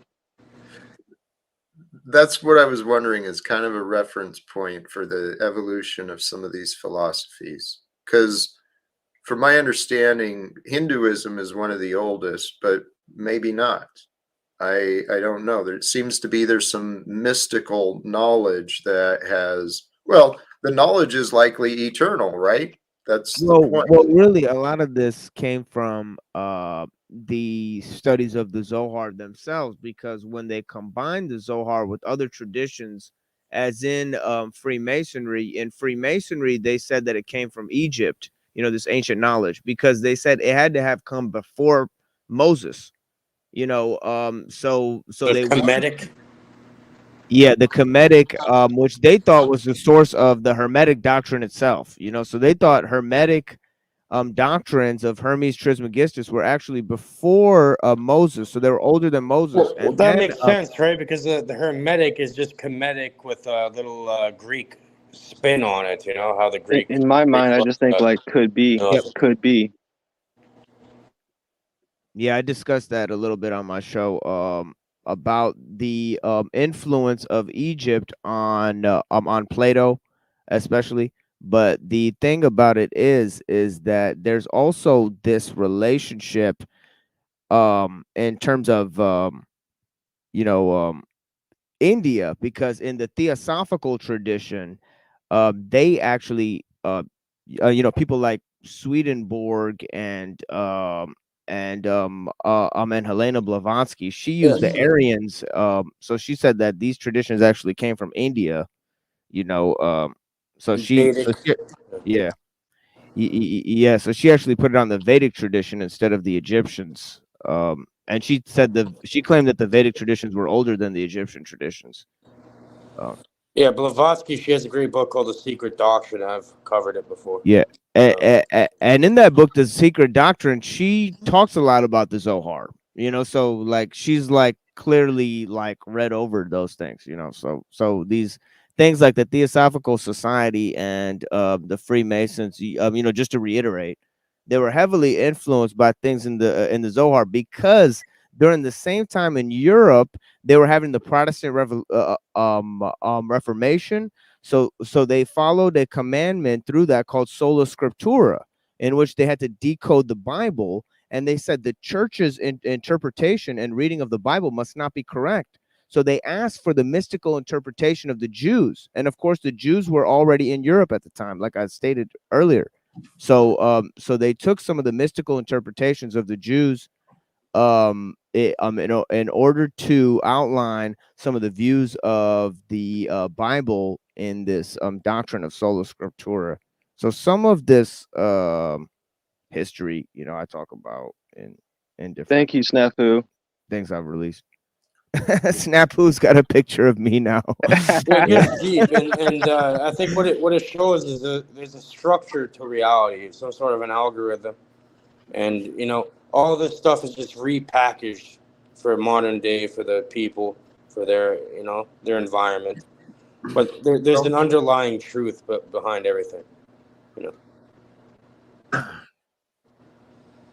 Yes, what you were saying. And I want to thank the Machine Lies sharing this history with us, and some of your education. You too, Cage. I know you've dedicated a lot of You time too, as Jack. well. Thank you. What I do though. Exactly. Well, here's what I've learned though. Nothing nothing really matters. Okay. So what matters to you, Jack?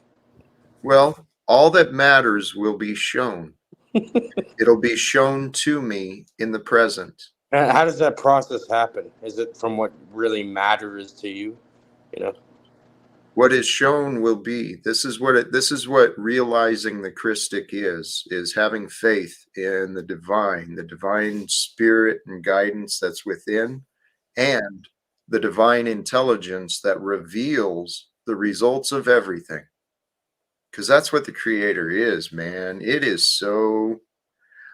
When I started trying to wonder about God and I started learning about some of the thoughts and some of the philosophies that others have had, I was like, holy crap, I never thought about some of these words, some of these ideas, but I'm going to dig into this Zohar a little bit later and start seeing what I discover for myself from that.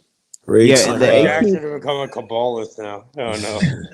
yeah, in the 18th century, when they were reading this stuff like the Bhagavad Gita, and the Zohar and stuff, you know, these guys like the transcendentalists, like Henry David Thoreau and Emerson, and these guys, Heroes. and William James and these kind of guys, you know, who like invented things like psychology. You know, actually, William James greatly inspired Sigmund Freud when he traveled to America. You know, I've heard that he actually met Sigmund Freud as well.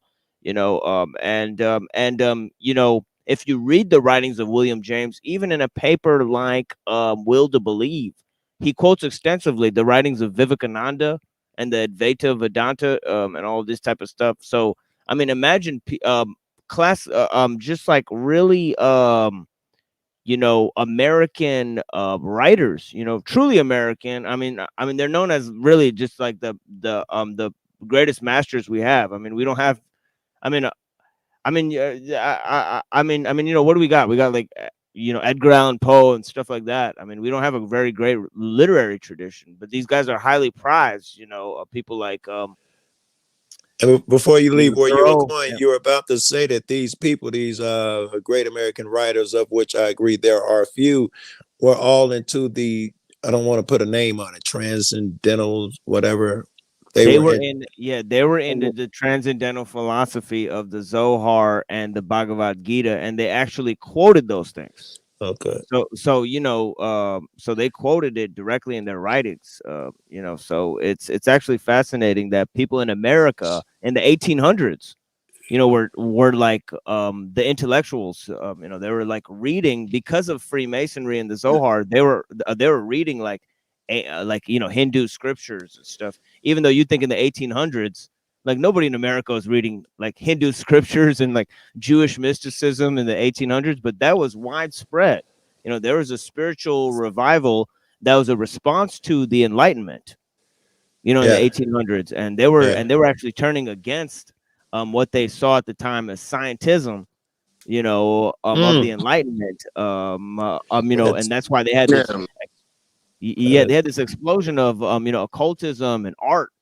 Everybody. You know, You're correct about that, Basheen. And you know, this is why there's two different types of Kabbalah. There's a Kabbalah with a K and a Q. The one with a Q is what you're describing. Everybody I know got a little tism for real. Yeah, the one with the Q is what you're describing. It's more of a new age thing, you know, in the recent years, but it has more of a Christian or Abrahamic twist on it a little bit more. I know. Yeah, I know what you mean. Yeah, I know what you mean. Yeah. How are you, Joe? What's Sorry, good? everybody. Just say hi to everybody real quick. Hi. Good to see you. Greetings, welcome. What was I gonna say? Hey, I was telling my girlfriend about you and I can't even think of the other cat name. You know, the other cat. I was telling you, I think your cat's no. I'm talking to B here. I don't know what name he is here. I see you. Fire. I was telling him how bright him and one of his buddies are, bright cats. They are. Hey, we got another guest, and I'm not sure if you've heard before, Man of Peace. When I bring you up, we'll ask you for your perspective, where your gratitude is coming from today. Welcome, Man of Peace. Hi, can you guys hear me? Yes. Okay. Just feeling a lot of gratitude right now. Feeling the Spirit of Christ swell up inside me like the waves of the tsunami that hit India in 2004. Feeling awesome, feeling great. Grateful to have such a cool panel. Just blessed brothers and sisters. Super With that, blessed. We Jeff, gotta grab the fucking holy water at this point. Don't interrupt, please. I'll keep it brief. I'm here to listen you and got just the be vibe. vestigial. I'm just here to help promote peace, brother. With that, Jack, I pass it back to you in the panel. I love it. Welcome. Thank you for joining. These conversations, deep thoughts on philosophy, deep thoughts on God, on consciousness. These are not things I would have even considered happening in my life like 6 years ago. Vestigial. Yeah, that's what he was good. Right, vestigial, right? That's what he said. Read some You got to Socrates. investigial sometimes as an Okay. individual. Sometimes. That's right. Do yourself a favor. Read some Socrates and read his arguments. Don't read about him. Read the back and forth that him and the cats said. That's when I got an interest reading Socrates many years ago, hearing his arguments and shit, and get your dick hard is the greatest shit in the world. And it's not convoluted. That's why I say not Plato, not Aristotle. Read Socrates. It's written for the plain man. Hey, please hold your thought, Machine Lies. Welcome back, Josiah. And I'm going to go ahead and bring up another guest and ask for your place of gratitude. What are you grateful for today, Steve? And welcome. You're muted, Steve, if you're talking. Are you there?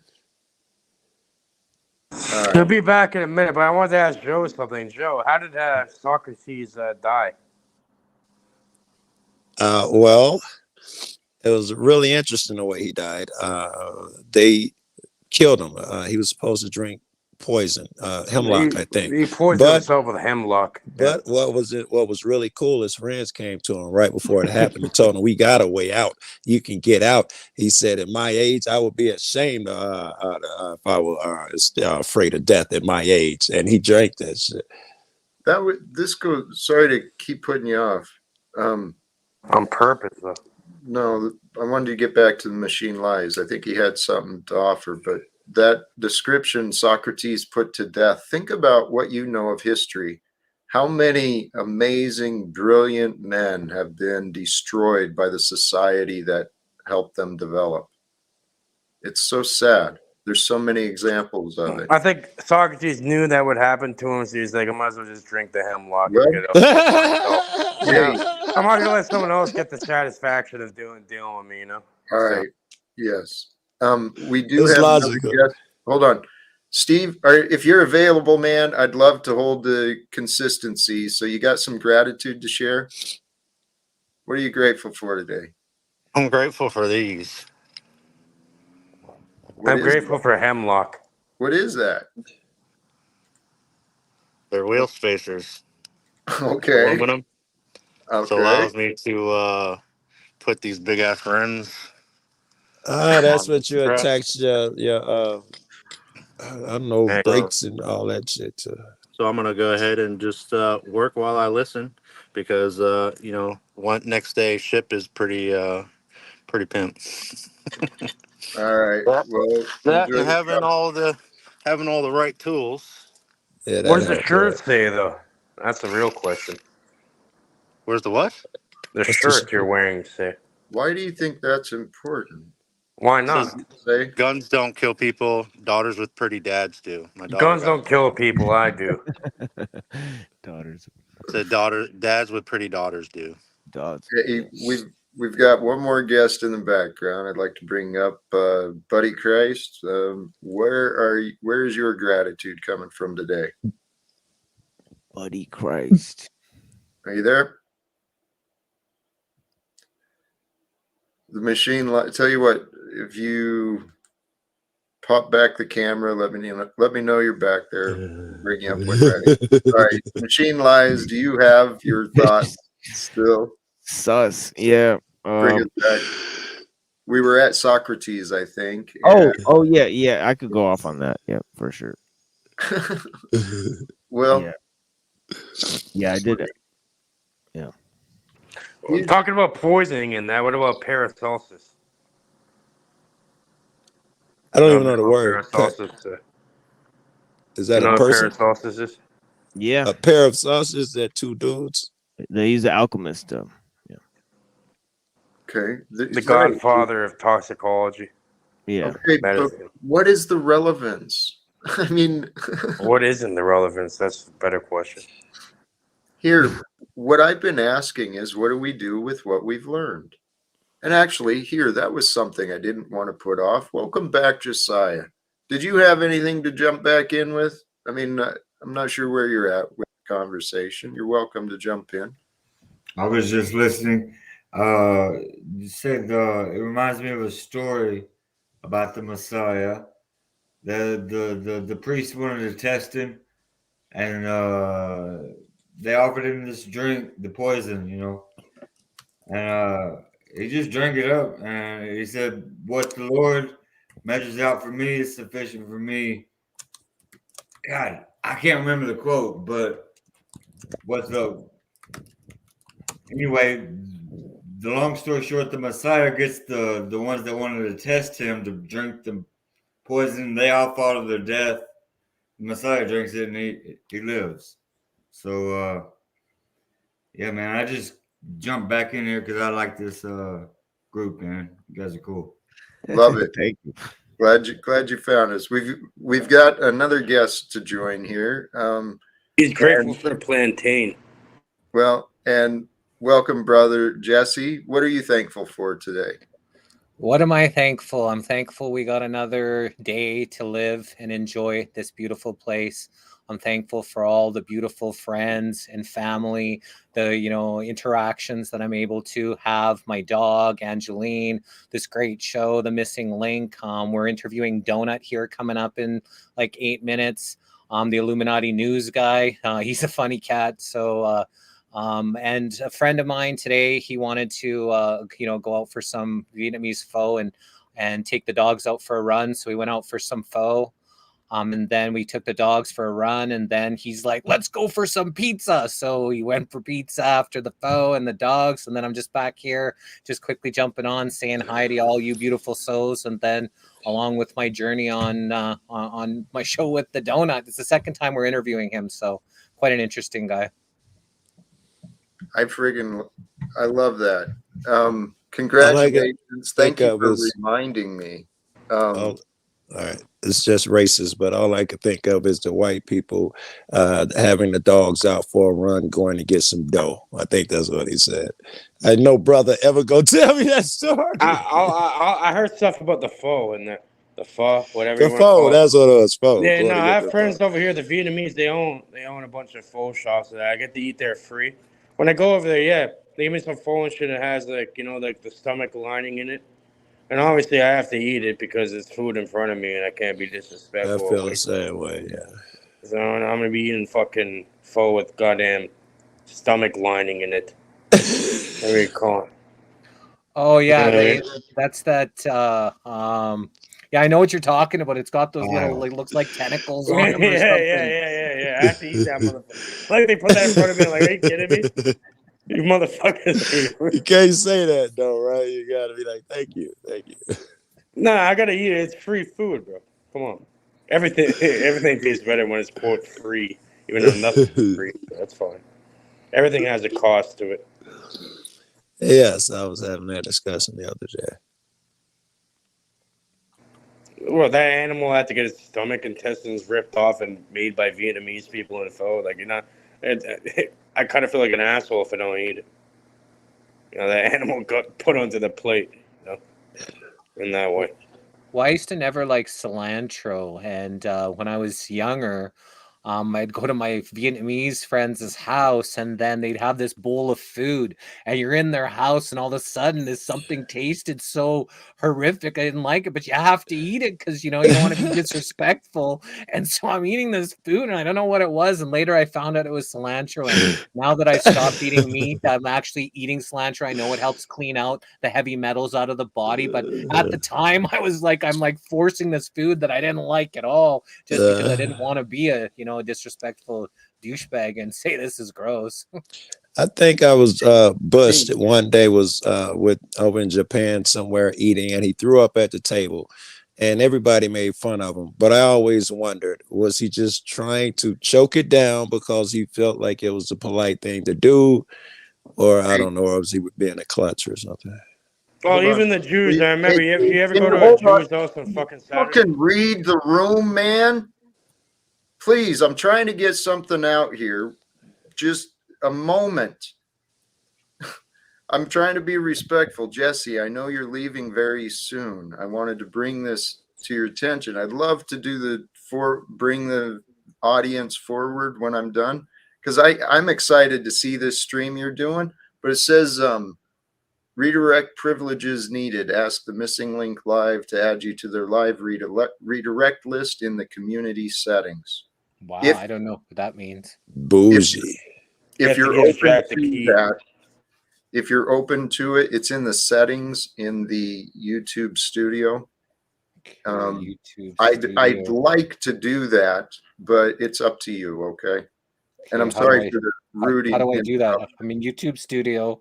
Where do I go? Community, I believe. Okay. Settings. Yes, I think. Public currency. No. No. On your. No. Yes. At the bottom of in settings under community at the bottom, it's got live redirects. You can limit who can redirect to you. I have mine set for all channels can redirect, but permissions. No.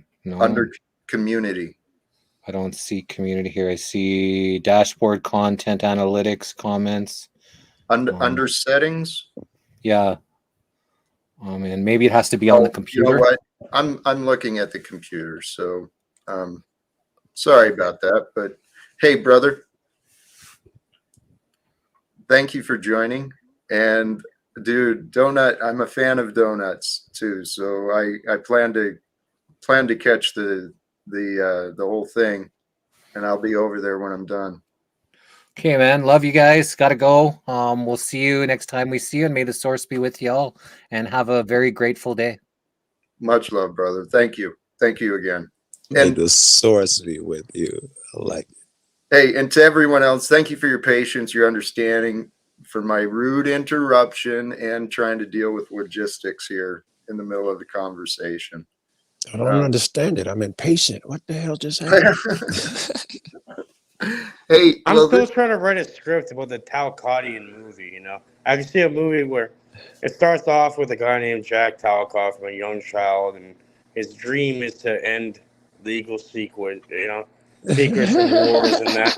But it's like he gets into the car and he just drives, and it's like a whole adventure. He meets different people. Yes, and he ends up blowing up the UN with fucking C4, and it's fine. Oh.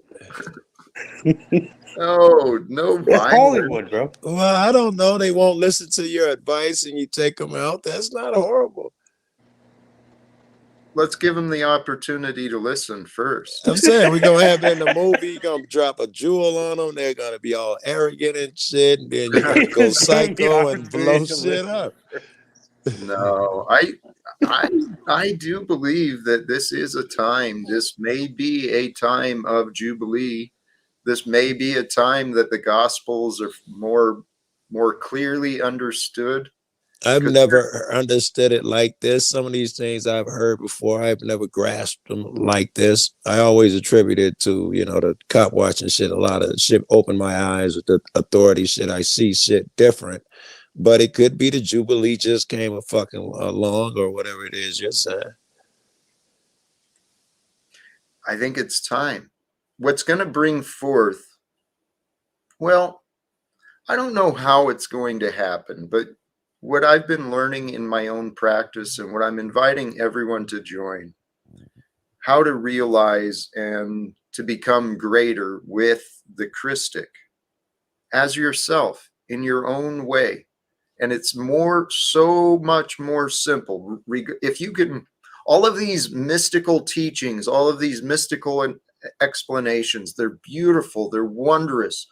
What they're really for behind that, the meaning, the purpose, is to allow us to better understand the divine. The Hey, divine Jack. knowledge is. Jack, may I ask you a question, please? Of course, please. Do you see Christic values in the Unabomber? Yes, I did. I do. I see Christic. I can see the Christ. I can see God's work within every one. It's really that simple. That's all we're supposed to do, is to see God's work in every single one and every single thing that is happening.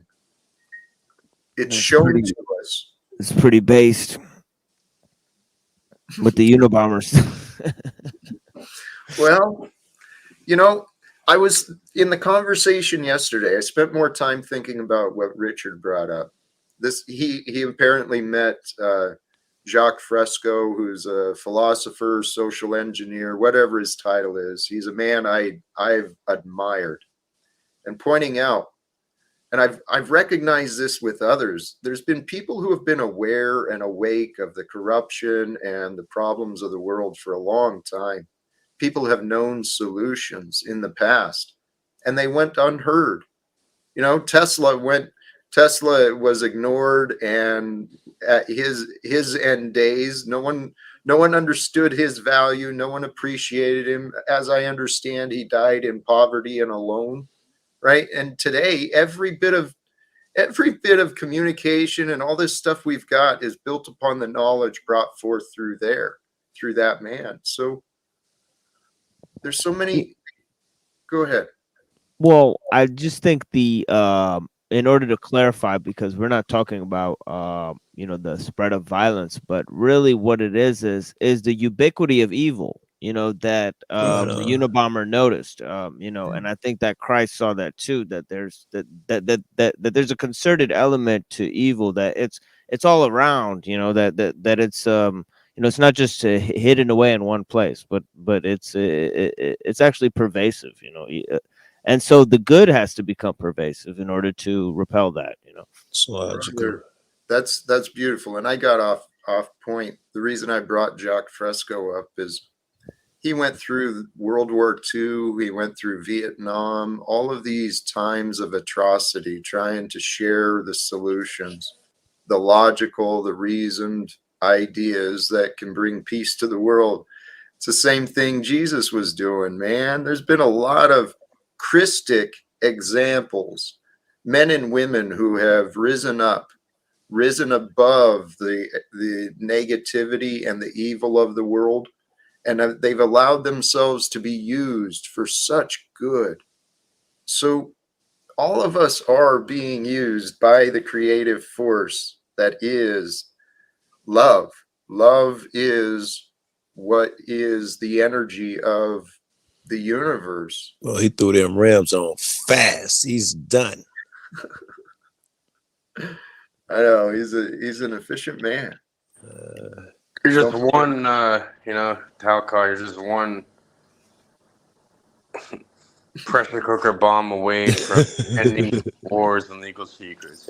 Oh, sorry. Thank you. He said you one pressure cooker away. Hold on. Now I remember why that thought came up. The World War II stuff. People in my path of faith and spirituality, some of the arguments against God have been, what about Hitler, World War II? What about all these diseases, all of this? If you actually look at the truth of what the good that came out of World War II, there was a lot of knowledge learned, studies of people dedicated their lives studying the atrocities. Well, The during rocket. You know, maybe you're not talking about that type of shit. I was about to say the rocket and some of the technology. Yeah, but that maybe, stuff, okay. sorry, yes, that stuff developed. Humans were experimented in some of the most atrocious, evil ways between Germany and what Japan did during World War II. Man, America gained a shit ton of knowledge, right? The American government, they collected all these studies these foreign nations were doing on innocent people against their will, and America gained more power. You know, it's interesting to be a part of that, but we are. Yes, but we are. We got a guest, and I think he is back. So when you return, welcome. And what are you grateful for today, brother? Buddy Christ. Hey, what's going on? I am grateful for a beautiful day, another beautiful day in God's green earth. All right. That's where it starts. When we can start with the gratitude for nothing, dude, everything else is icing, right? If you get up in the day, in the morning, and you wake up and you say, holy shit, I get to live again today. I get to try again today to be better than I was yesterday. Holy shit. Thank you. Holy shit, what's going on in that fucking motel? You know what I mean? Is it that simple, Jack, that if you do that, then you achieve these vibrations? Everybody wants this crazy answer. Just do what you're supposed to do. Be a good guy, be kind, and be wise at the same time. And you achieve the shit faster as opposed to, reading 87 books and blah, blah. It starts there. Absolutely. Being authentic, being honest, being peaceful, being that which you want to be. Because that's why we're here. We get to choose. I think Karen returned with some dinner, and now her answer may make more sense of what she's grateful for. Welcome back, Karen Glitch. Here's that what looks is good. That looks good, doesn't it, man? Oh, that looks good. Congratulations. That's one beautiful pot roast right there. It does look beautiful. I won't deny that, but May and I'm Christ sure flavors are great. I just can't imagine eating it again. May Meaning Christ you don't eat be meat? upon your meal. Okay. Thank you, man of peace. I think that was you. Thank you. Blessings, yes, halal, bro. blessings for the Wallahi, meal. it's not halal. I don't know what that means. Halal.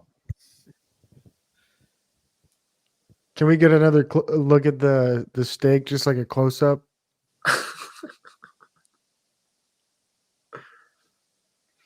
Yeah. Yep. I'm using my front facing. Oh my goodness. It can't be that great. Ooh. Look like you put that motherfucker on the grill for a little while and the broiler for a little while, on top of the stove for a little while. Look like, Yeah. No oven. Cast iron skillet. No grill. Cast iron skillet. Sorry. It looks really good. Lucky. I feel accomplished. And thank you guys. It's juicy. Yeah. Well, here, tell you what. Thank you.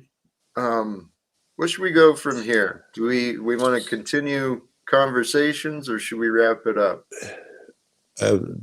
Josiah's not up here, is he? No. All right. I wanted to do Talcott with Josiah, but I guess I'm not going to get to do that one. Did anybody time me to see how it took to do the passenger side? Brother Talcott. Brother Talcott. No, but it had to be fast. Damn. Brother Talcott, I'm getting a download. What are your thoughts on this?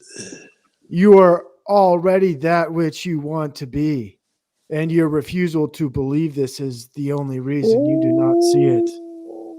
Yes. Thank you. That is so beautiful.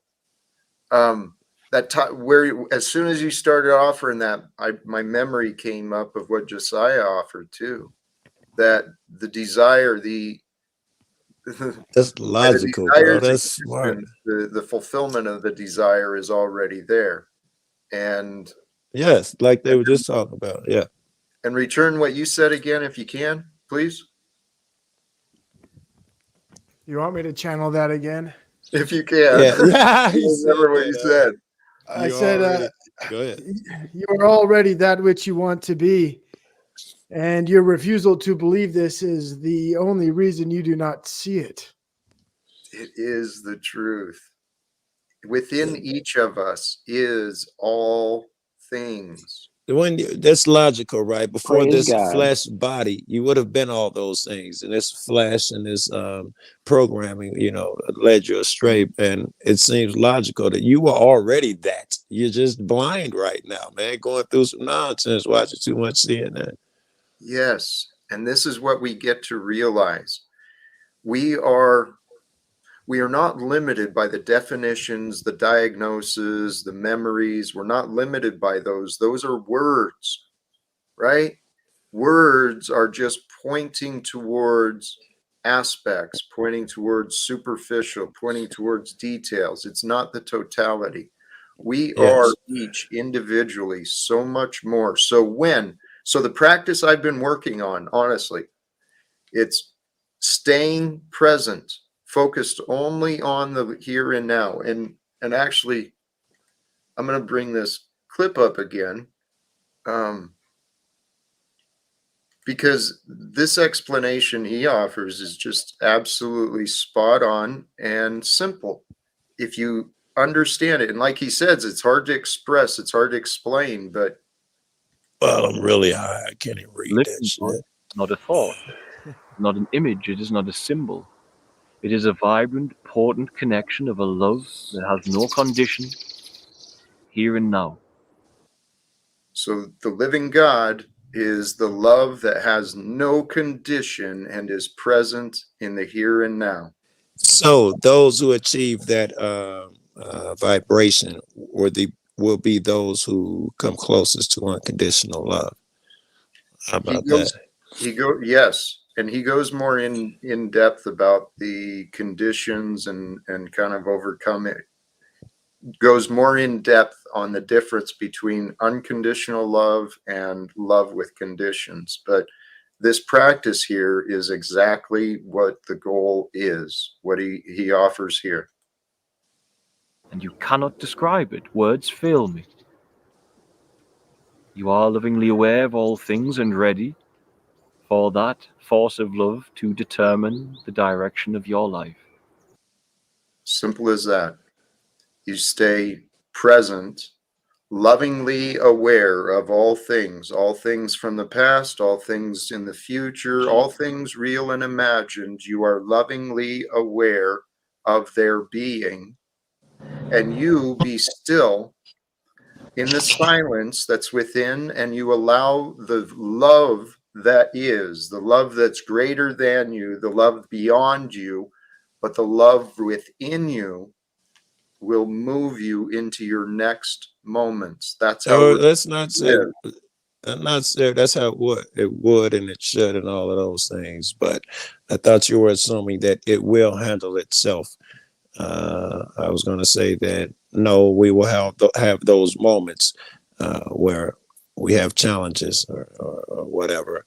But the answer will not change. The answer is still unconditional love. We're going to convolute it by saying, well, he hit me first or whatever nonsense we use as a justification. But the answer still remains the same. Unconditional love would have got you through that better than whatever you came up with. And this is the practice I've been practicing, is love without conditions.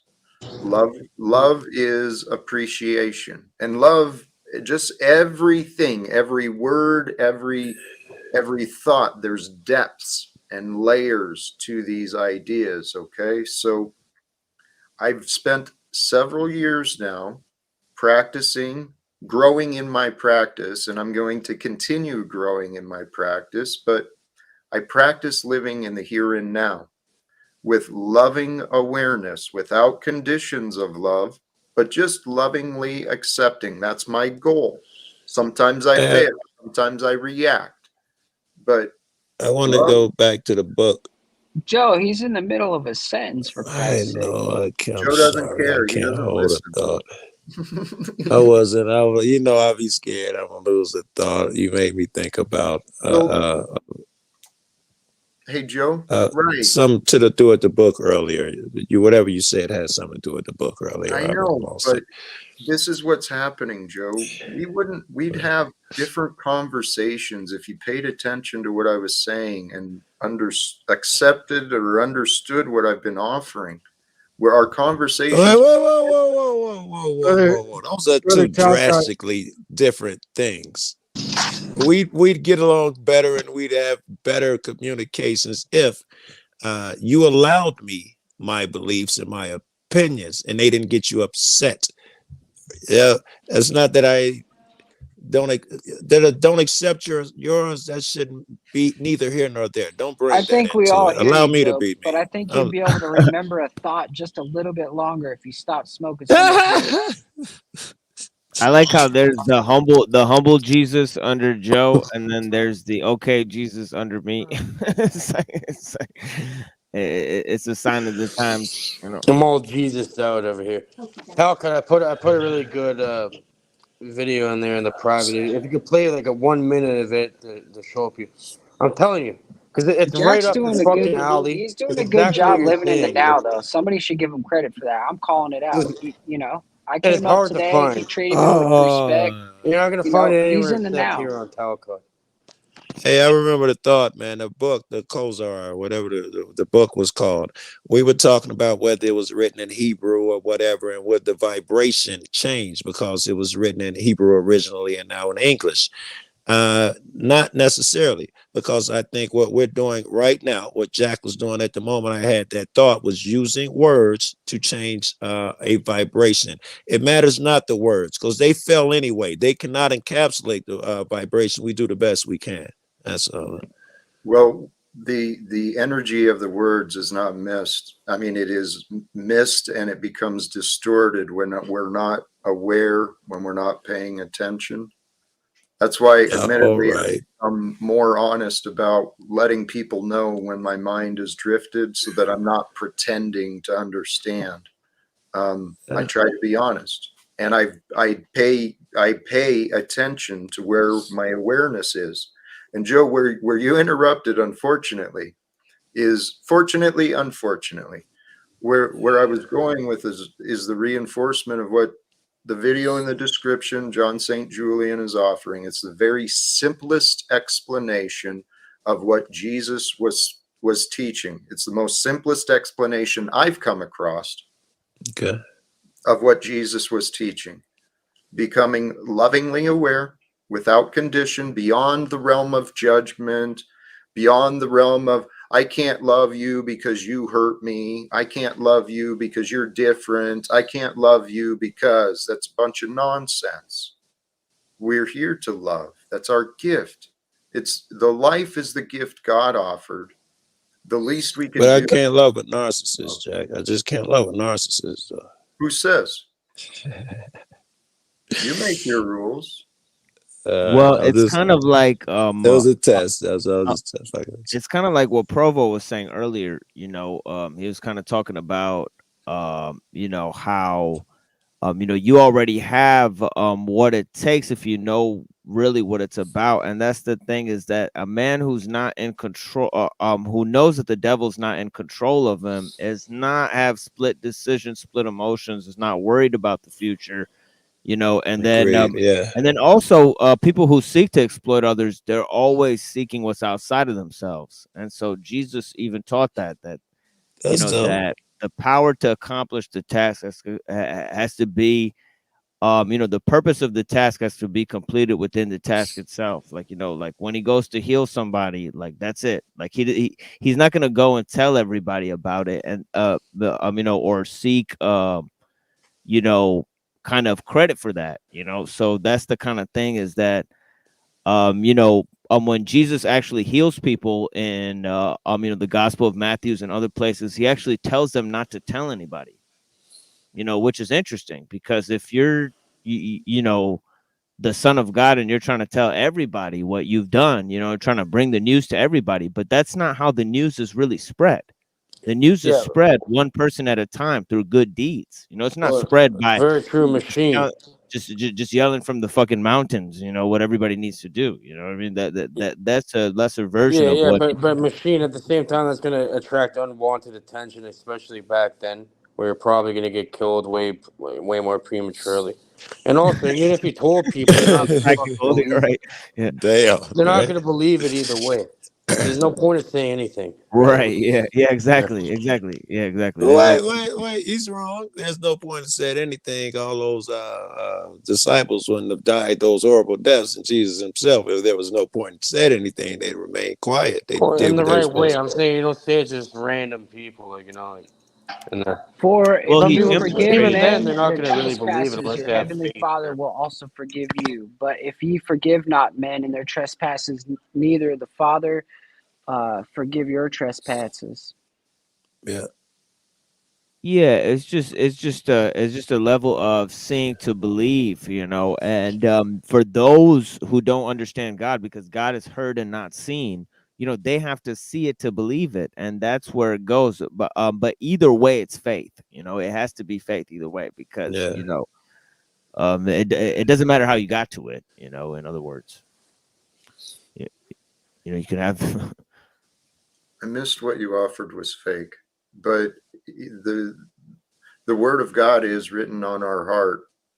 God's language it's known in silence. It's through silence, and every moment reveals itself. We get to choose what we encounter, and the freedom comes with the practice of letting go, of surrendering. Okay, I had a thought. Okay, I had a feeling. So what? It passes. Life passes. What really matters? The only thing that matters is right now, and it is always now. Now is the time for love. And it's always that. If that's true, Jack, you need not worry about the future, because there is past baggage bring you down. There is only the now. You dropped out there for a moment. You need not worry about the future. You need not worry about the future, because there is only the now, and you need not be dragged down by the baggage of your past, because there is only the now. Absolutely. And realizing that practice. What does that mean? Okay. If there is only the now, then what does that mean? Forgiving was the first Each thing of that us popped in my figure head. that out. That's the goal. Sorry. Forgiving. If you're truly in the now, you got to let go of all that old shit. So That's right. forgiving would be part of it. One more verse for you guys. Forbearing one another and forgiving one another. If any man have a quarrel against any, even as Christ forgave you, so also do ye. So I didn't hear the last three words. The chicken was crowing or something. So also do ye. Yes. So also do ye.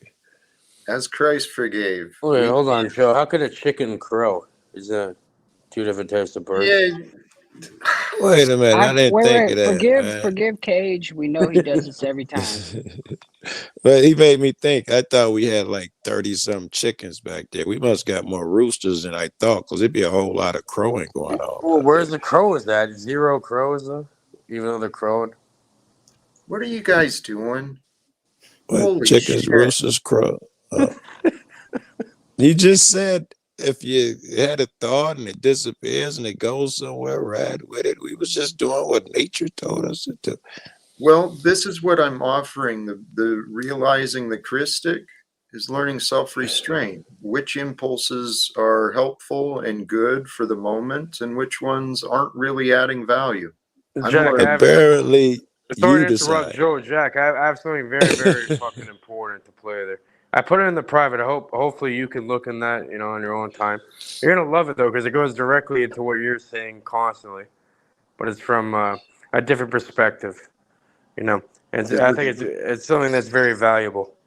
This is what you mean. Respectfully, we don't have 42 minutes for this bullshit. No, I know. Maybe 1 minute. 30 seconds. You have that, and then maybe we can look and it's difficult to find.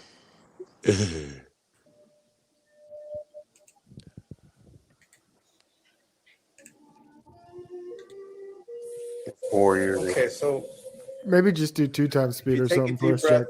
and you hold it.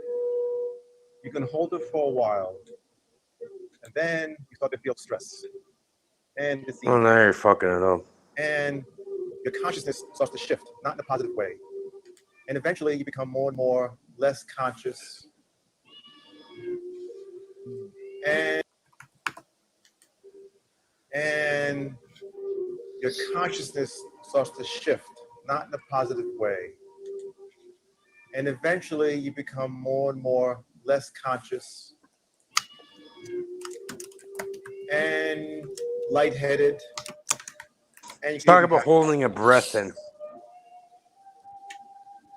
Luckily, we can't hold our breath very long because our body is designed to make us breathe at this certain point.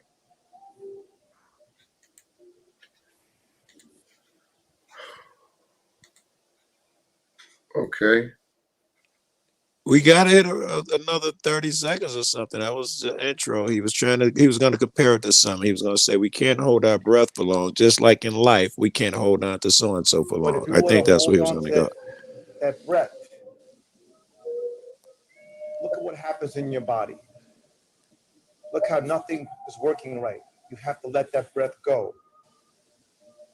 Some people, when they get afraid, they do this. They inhale. Yeah, I'm hearing him talking about practices to meditate. Feel free to check out the link. I'm not sure what the relevance or purpose was for bringing that up right now, Cage. So I actually want to point out one more verse for you, Jack, because this one goes exactly to this situation right here. Take heed to yourselves. If thy brother trespasses against thee, rebuke him. And if he repent, forgive him. And if he trespasses against thee 7 times in a day, and 7 times in a day turn again to thee, saying, I repent, thou shalt forgive him. So in my opinion, Cage has never asked for forgiveness or anything, so you're open to rebuke him. I'm not quite sure that's what it meant.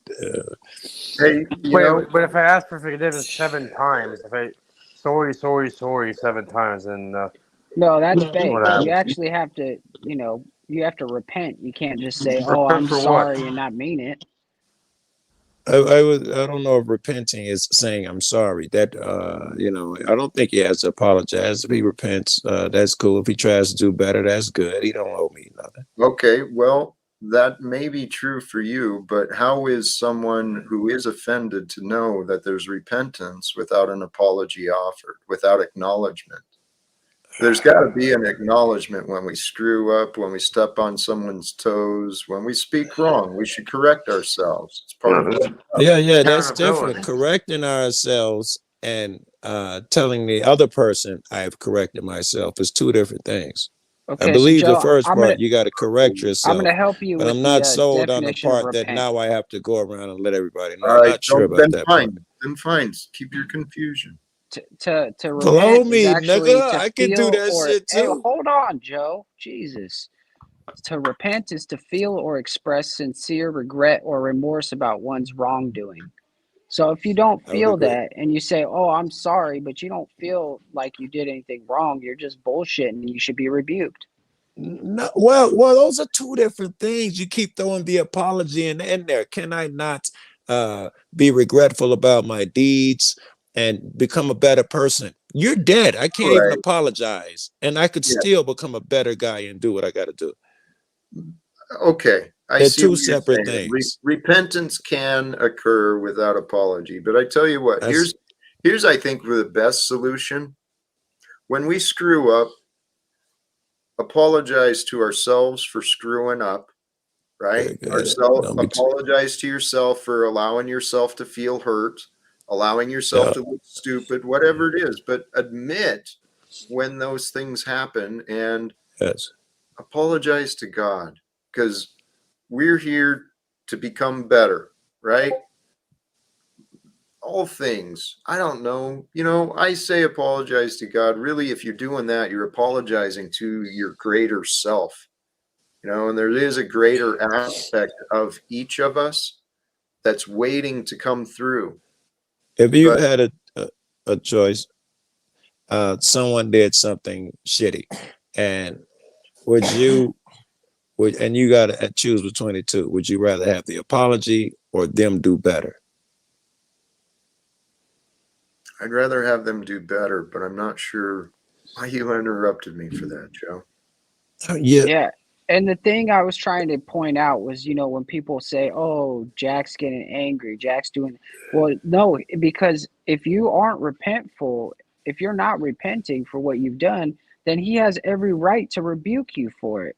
And that's my point. No, It's it's it, not your it's point. You in the keep saying Bible, son. apology. When you say repent, I say yes. When you say apology, I didn't see nothing about apology and nothing you read. Okay, that's fine. I think I might have brought it up, but here's something.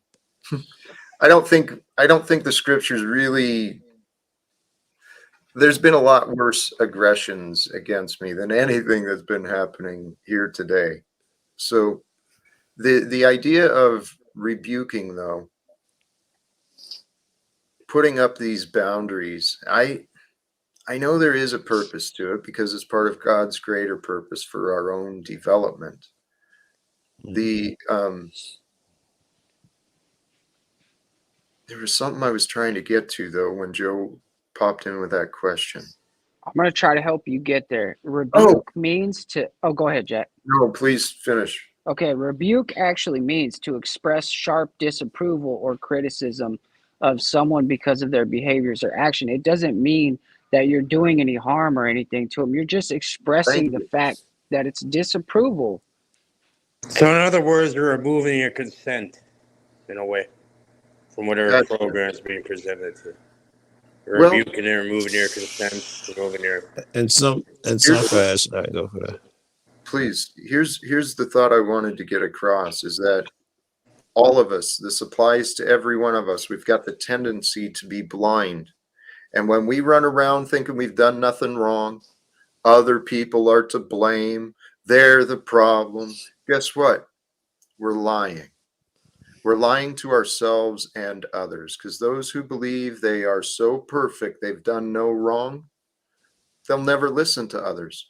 This is what I've been talking about in my own personal experience as well. For whatever reason, the people I've met, we haven't quite gotten completely on the same pages yet. At least, well, there's varying degrees of that statement too. But hey, Christinski, thank you for the contribution. Verily I say unto you, Jack, the show is a bomb. If you believe in me, Jack, you will also do the works that I do, and greater works even still. Amen. Hey, that was Jesus. That was Jesus better. That was Jesus, by the way. His words, though, where he said, "You can do greater things than I did," and we know what he did, right? Walking on water, healing the lame, blah blah blah. Well, Joe, that's what I was trying to. I was overtly trying to plant those seeds, those ideas, because Jesus said, "Greater things than these shall you do," or whatever the correct words are, right? And I want to be like him. Well, Jesus today is a man who all around the world, people are going around saying, "Hey, you should learn about this guy." There's no reason that can't happen today. The viewers, they can share this around, say, "Hey, you should check this guy out." And that's a Ego, start. bro. Ego. You done lost your mind. Cut it out. Joe. Okay, now your analysis is partially true. There's a part of Jack that wants to be worthy of all the love that I've been able to feel. And so, yes, Jack's ego is praying and hoping that God will use me for great things. That reminds me. We're sitting here talking about realizing the Christic. I mentioned it briefly earlier regarding the conversations on war and peace. Last night, through social media, I've met people all around this world. And last night I had the pleasure of a brief conversation with a young man from a refugee camp in, can't remember where he's at. He's a young man. He's 26 years old. He's been in a refugee camp since he was 15 from the Democratic Republic of Congo, from the DRC. Jeez. Are you gonna So, house him, Brother Talcott? well, this man has impressed upon me. He's one of many. This young man has been gifted. He is serving the children, the children around him. And what he started these educational programs to teach crafts to these people who have no opportunity for education. They're at Yeah, least have you ever seen what it's like in those places? It is the barest homeless camp shit you've ever seen. well, see, the reason I bring this up now is we forget sometimes how fucking blessed we are to be stuck between, and here's his story, as I understand too. He had to flee his home because his father was involved in the politics. So if I understood him right, his father, his family, his brother was wiped out. It's just him and a younger brother that he's been growing with. And because the programs that other people put together, that allowed his spark, his light to be discovered. Even though he's been struggling, he found light around him and within him. And this kid's doing some great things. I'm going to try and bring him up to share some of his story soon if we can figure it out. But Okay. guys, it's time for love to be shared, for us to move beyond these petty disagreements that consume our time and our day. There's so much we can do if we believe that we can. And when we believe that we can, we will. I believe we can bring peace to the world, to fulfill the role. And you know what? Join me. I've set the goal for myself to grow in, to try and realize the Christic that's within me. And I'm a decent guy, I think. I think I've grown a lot, and I might say I'm a good guy, but I know. I it's don't all believe. I know you can, Jack. Either way, continue doing your thing. And this is exactly what that meditation is. The Hapkido remember that thing you pulled up earlier? It actually gets directly into what you're talking about. So like, oh, what's the relevance of it? It actually bleeds directly into everything we're saying here.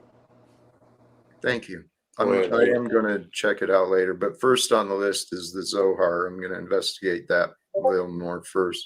And we got another guest, and when I bring you up, please offer forth some gratitude. What are you grateful for today, Lindsay? Welcome.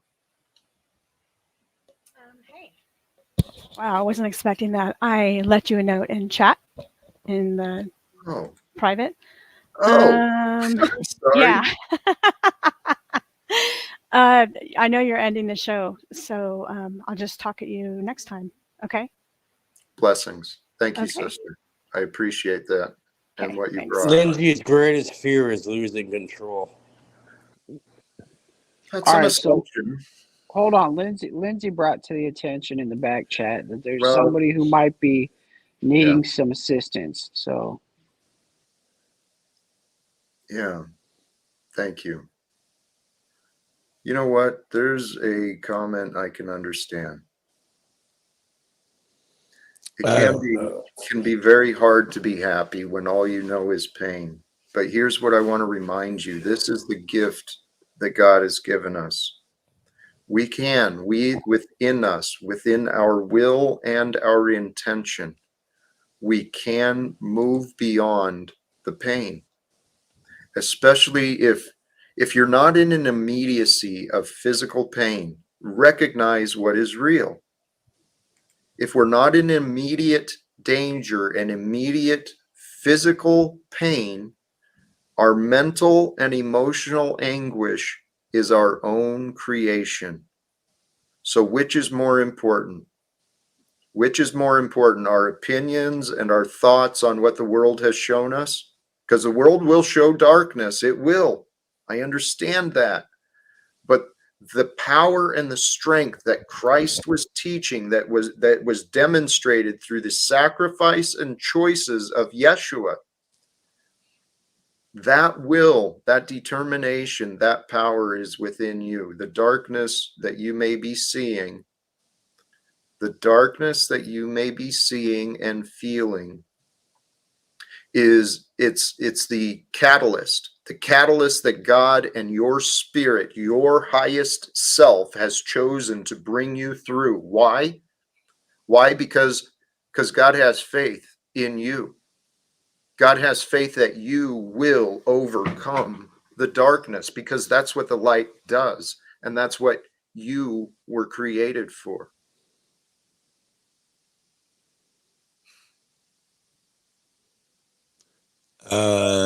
Yeah, Raccoon City. If you give in to the darkness, you let Umbrella Corporation win.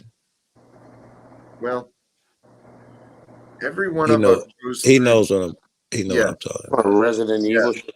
I'm just Yeah. saying, I personally prefer cherry fucking Kool-Aid. If you have cherry Kool-Aid, I'm all in. Well, here's what I want to remind, and it was a gift reminded from the chat. Thank you.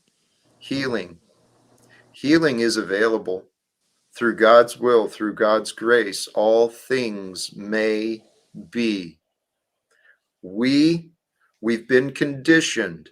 What Joe brought up, the systems, the society, it's conditioned us to believe that we are all alone, that we can't overcome, but we can. And the best way to do that is with others. I'm telling you, there's a community here for all who are willing to receive. That community definitely includes me. I'm a part of whatever struggle any others are facing, please. I'm available, I'm willing, and I know our purpose is to help each other figure this out. It's the game of life that our Creator has offered us. All right, help me figure some shit out, Jack. I got it. Help me figure some shit out. You're there for me. What do I say to these cops on the street to get to them to understand that they're the bad guy? Simple Joe, Jabulan. Next time you see a cop in the street, look him dead in the eye and say, Jabulan. And then I guarantee you, they'll literally just leave. They'll take off their uniform and give their the hand over their sidearm and their fucking uniform to you. Jabulan out of Magic. Just say Jabulan. Tell them that. They'll start having fucking heart palpitations and shit. Jack, So what do I say to they get through to these here's what cops? I suggest don't judge them as wrong. Understand them and their motivation, and perhaps why God has placed them in the positions that they are. And if you can approach another brother or sister in uniform with love and with care as a fellow human being, you got a much greater opportunity of connecting and sharing the wisdom that you've learned. And then that's where you can offer, look, you're serving this role in this bigger picture, and you may not be aware of this, but this is what's, part of, however you roll. But I got the first part. I make sure I got the correct energy when I come. I got that part. I've tried many different fucking approaches, and I would agree that what you're talking about, come with good energy. I'm a fan of it. But once I get their ear, everything I say seems to fall on deaf ears. Or if you can't help me in that realm, anything along that realm help me. Actually, I invite, if you'd like, let's have a conversation regarding communication. It's what I've been studying. And it's why I trust in what I'm saying, that if given the opportunity, I believe God has been allowing me to prepare for these dreams, these goals that I have of addressing the United States government, of addressing the UN. While I haven't been successful here changing minds in the environment I've grown, it's allowed me to be refined and to improve. So I've been studying communication, and I've got a lot of theories and ideas that no human being has allowed me to really work out with. So it's only my own perception so far. I'd welcome an opportunity, because if you can understand the patterns I've seen for communication, if we can get that across, dude, you may be in a place and you may come across the right person, make the connection that just starts the domino, changing your city and whatever. Who knows? The snowball effect, huh, Talcott? You know, Talcott, I love what you're offering. All I see is if we get out of our imagined disagreements, then we can all come to this, this ideology. I don't think that you I think you aren't giving yourself enough credit. Yeah, you say that you haven't influenced other people's minds or whatever, but yet people still keep coming back trying to learn and trying to understand your perspective and stuff.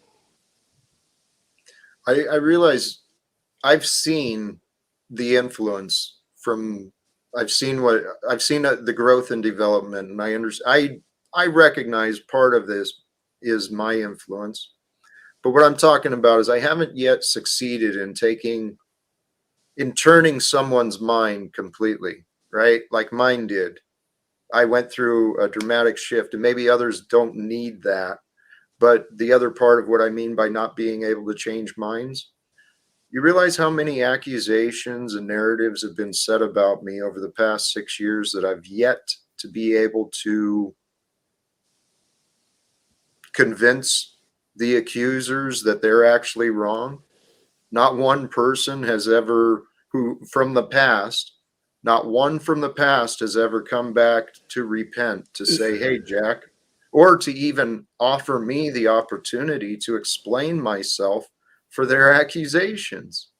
It's been a bizarre experience, but this is what hold on one sec, Joe. That might be your trial and tribulation, just like it's taking everybody that you know around you a little bit longer to understand what's going on, because we spent the whole lifetime learning this crap, the way we think and stuff. It's going to take us a little time to like get it out.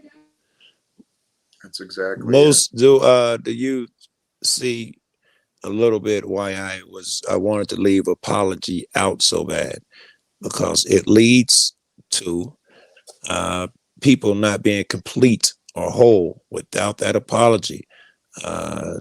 Jack has just said no one's came to me and told me. He's holding out hope. He's waiting on that fucking apology. Excuse me, I was talking to Moose. Did you just interrupt me? Hey, Joe. Yeah, I did. You know why? Because you're talking about me with a false narrative. I'm still allowed to finish. I interrupted you. Okay, you're just so big on being interrupted. You've been jumping on me about that shit. I know. And I'm Brother Talcott, if I may. No, I wasn't done.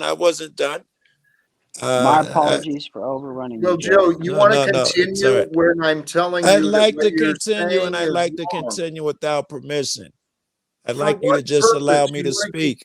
Feel free. Reveal that. I got to clear with the security guard. My next shit, I got to clear with you first. Joe, what the fuck is your purpose here? Or to talk bad about me? Sincerely. Well, my purpose at that moment was to draw some type of I forgot where I was going with that. I know. I'm sorry, Joe. Listen, my purpose here. I think you two need a fucking hug or something. What's going on?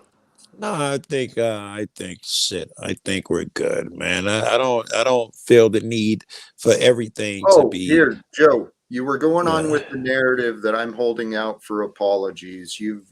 Yes, but I only said that to say the second thing. I was only set up for the second thing. Tell you what, I'll come back to this, but Yeah. Don't worry about it. No, I can't remember. It was just a setup. Oh, two, the reason I'm pointing that out is because you said that if anyone needs help, you're there to help them. Blah blah blah.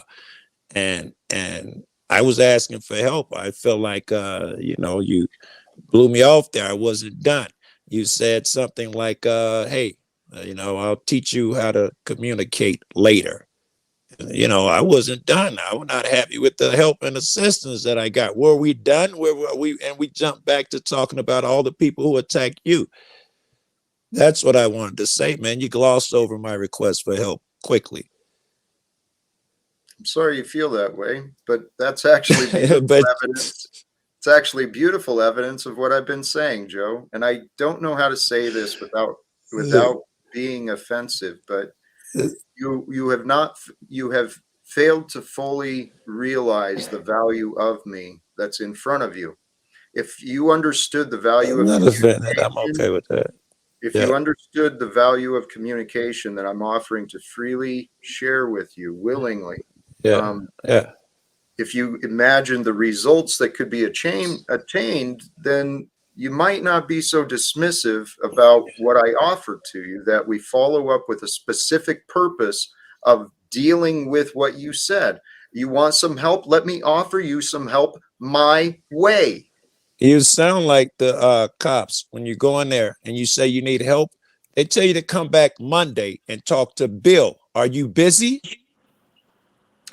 There's another part of this, Joe. Well, here we're about 3 hours in, and if we're going to get in depth into communication, you're really trying my patience, brother. But here's something I want to offer back to you. What I observed in your words. I suspect there's someone that maybe you have not offered apologies to, because you seem to be defensive about apologies being an acceptable practice when disagreements are encountered. Apologies. I'm not a fan of apologies. I think that when you waiting on an apology, you give the other person power. I am so not a fan of an apology or waiting on an apology. I think I got to keep it in my realm. We accept your apology, Joe. We accept it. No, I only accept it. You have to say it 7 times, Joe, then I'll consider. Right. That's right. Well, here's the other thing. I mean, I interrupted, and I'm sorry to interrupt you there, Cage. I interrupted you, Joe, though, because you were presenting this image that I'm in a place of expectation of apology. Dude, if my son showed up at the door, there would be tears of fucking joy and sorrow and just emotion. There would be no anger, no requirements. This is what I don't get. You've not considered what I've said. There's something greater going on. Jack's a pretty simple man. He just wants to reconnect with his family and make the world a better place. It's not a difficult thing. Here, guys. That's all it is, really. Cage, spot on. And here, I was thinking about these thoughts earlier. It's hard to express the truth because everyone's got their damn opinions. If I say what I know and what I see, I'm considered egotistical. But here's a fact. There's words and truth about the prophets are rejected from their home. I'm not claiming to be a prophet, but would you listen to my damn words? Listen to what the messages, what I am consistently talking about. And I'm telling you, it seems like I can't even bribe people in Spokane to spend any time with me. There's something going on. I invited another pastor again today. What are you trying to bribe them with, though, Talcott? Well, I've paid people. I've paid attorneys. Well, that's the issue. They should be paying you. Right. Let's get out of the past and get out of the opinions, please. What I was offering is that I've been inviting people, and let me correct. Hopefully, just because they didn't show up on the panel doesn't mean that they didn't tune in or that they won't tune in. But there's something going on here, and That's why you're jumping on me today, man. The audience, and you're talking to the audience more today than usual. You're speaking to someone out there, and you're afraid that I'm embarrassing you by going against your opinions here today. And your shit was based on a logical fallacy. Fallacy. Excuse me. Your shit Dude, was you've based had on like an logical hour-long fallacy. podcast, Joe. Okay, you go. You've been talking for like an hour. I'm just trying to exit stage left real quick before the 3 hours are up. Thanks for having me here, Brother Talcott. You guys could talk for hours. I'm going to respect that because you're not giving in a word wise to anybody else. So keep up the Joe Cool podcast. It's been great. It's been lit. And shout out to the other people on the panel just stay in monk mode. Catch you later. Bless you, brother. Bless. Hey, all of that stuff was it was not. I made a statement about you saying that none of the people have come to me and showed regret yet. That statement speaks for itself. What was the other part? The rest of that part, and then you went on to, excuse me. See, yes. Go ahead, Joe. Back to your thank you. I'm not asking no crazy stuff, man. I'm just asking for a little respect. You'd expect the same, bro. A little respect. Are you showing respect? Oh my God. You go, Jack. Machine Lice hasn't talked in like maybe 2.5 hours. He's definitely been listening. listening. Actually, yeah, I put something down on the Zohar earlier. And Machine Lice. Yeah. Sorry to put you off for more. Yeah, no worries. I know Joe and Jack have their thing, so And I'd like to address it very, very briefly, okay? No, don't address the shit we're talking about because you cut me off. Don't fucking if you didn't let me. Goodbye. Goodbye, Joe. You can listen from the back or from beyond, okay? Because what Joe pointed out was true. I am changing the format of this stream, okay? There's going to be more order. There's going to be more discussion, less of this argument, less of this bullshit. And today I was trying to keep on topic. So Joe, your little triggers, brother, I love you, my friend, but this is not me. This is you. You're not looking at yourself, Joe. And that's what I've been trying to teach, trying to explain on every stream to anyone who tunes in. Brothers and sisters, your opinions on me, your opinions on the world, they don't matter. All that matters is that you become lovingly aware in the present with all that you know, all that you've learned of, become lovingly aware and peace-filled. And then from here, in this moment, in the next moments, allow your love, your heart to lead you into the next moments. With that, Machine Lies, you made some notes on the Zohar. Please. Oh no, no, I was just mentioning to Moose what I had covered before. If he was interested in looking at the earlier part of the broadcast where I explained some things, because he was inquiring about my contributions. But yeah, the thing is that in terms of what you're talking about, you're talking about forgiveness, but you're also talking about the attacks of others, and in other words, you do see a message in the Gospels where one kind of lays themselves out for attack to expose the motives of the attackers. That's one of my favorite parts of it, that he kind of has this quality of, once you abandon fear and criticism, you can go into just, Jesus almost pulls the sleight of hand because he knows what's going to happen. But he knows that whatever is going to transpire is not going to work against him, especially. So he kind of, allows it to happen in a way. He's not tricking anyone, but he's exposing those who try to take what they have and use it for what they don't have. He says that those who have faith will be given more faith. And those who, try to, critique or, complain about what others have, even what they have will be taken from them. So there's this concerted message in not transmuting evil, but actually getting rid of evil altogether. So there is one of the stories where the two men come up and they're demon possessed and they have lots of demons in them and they're violently opposed to Jesus, and he takes the demons and he puts them into the pigs.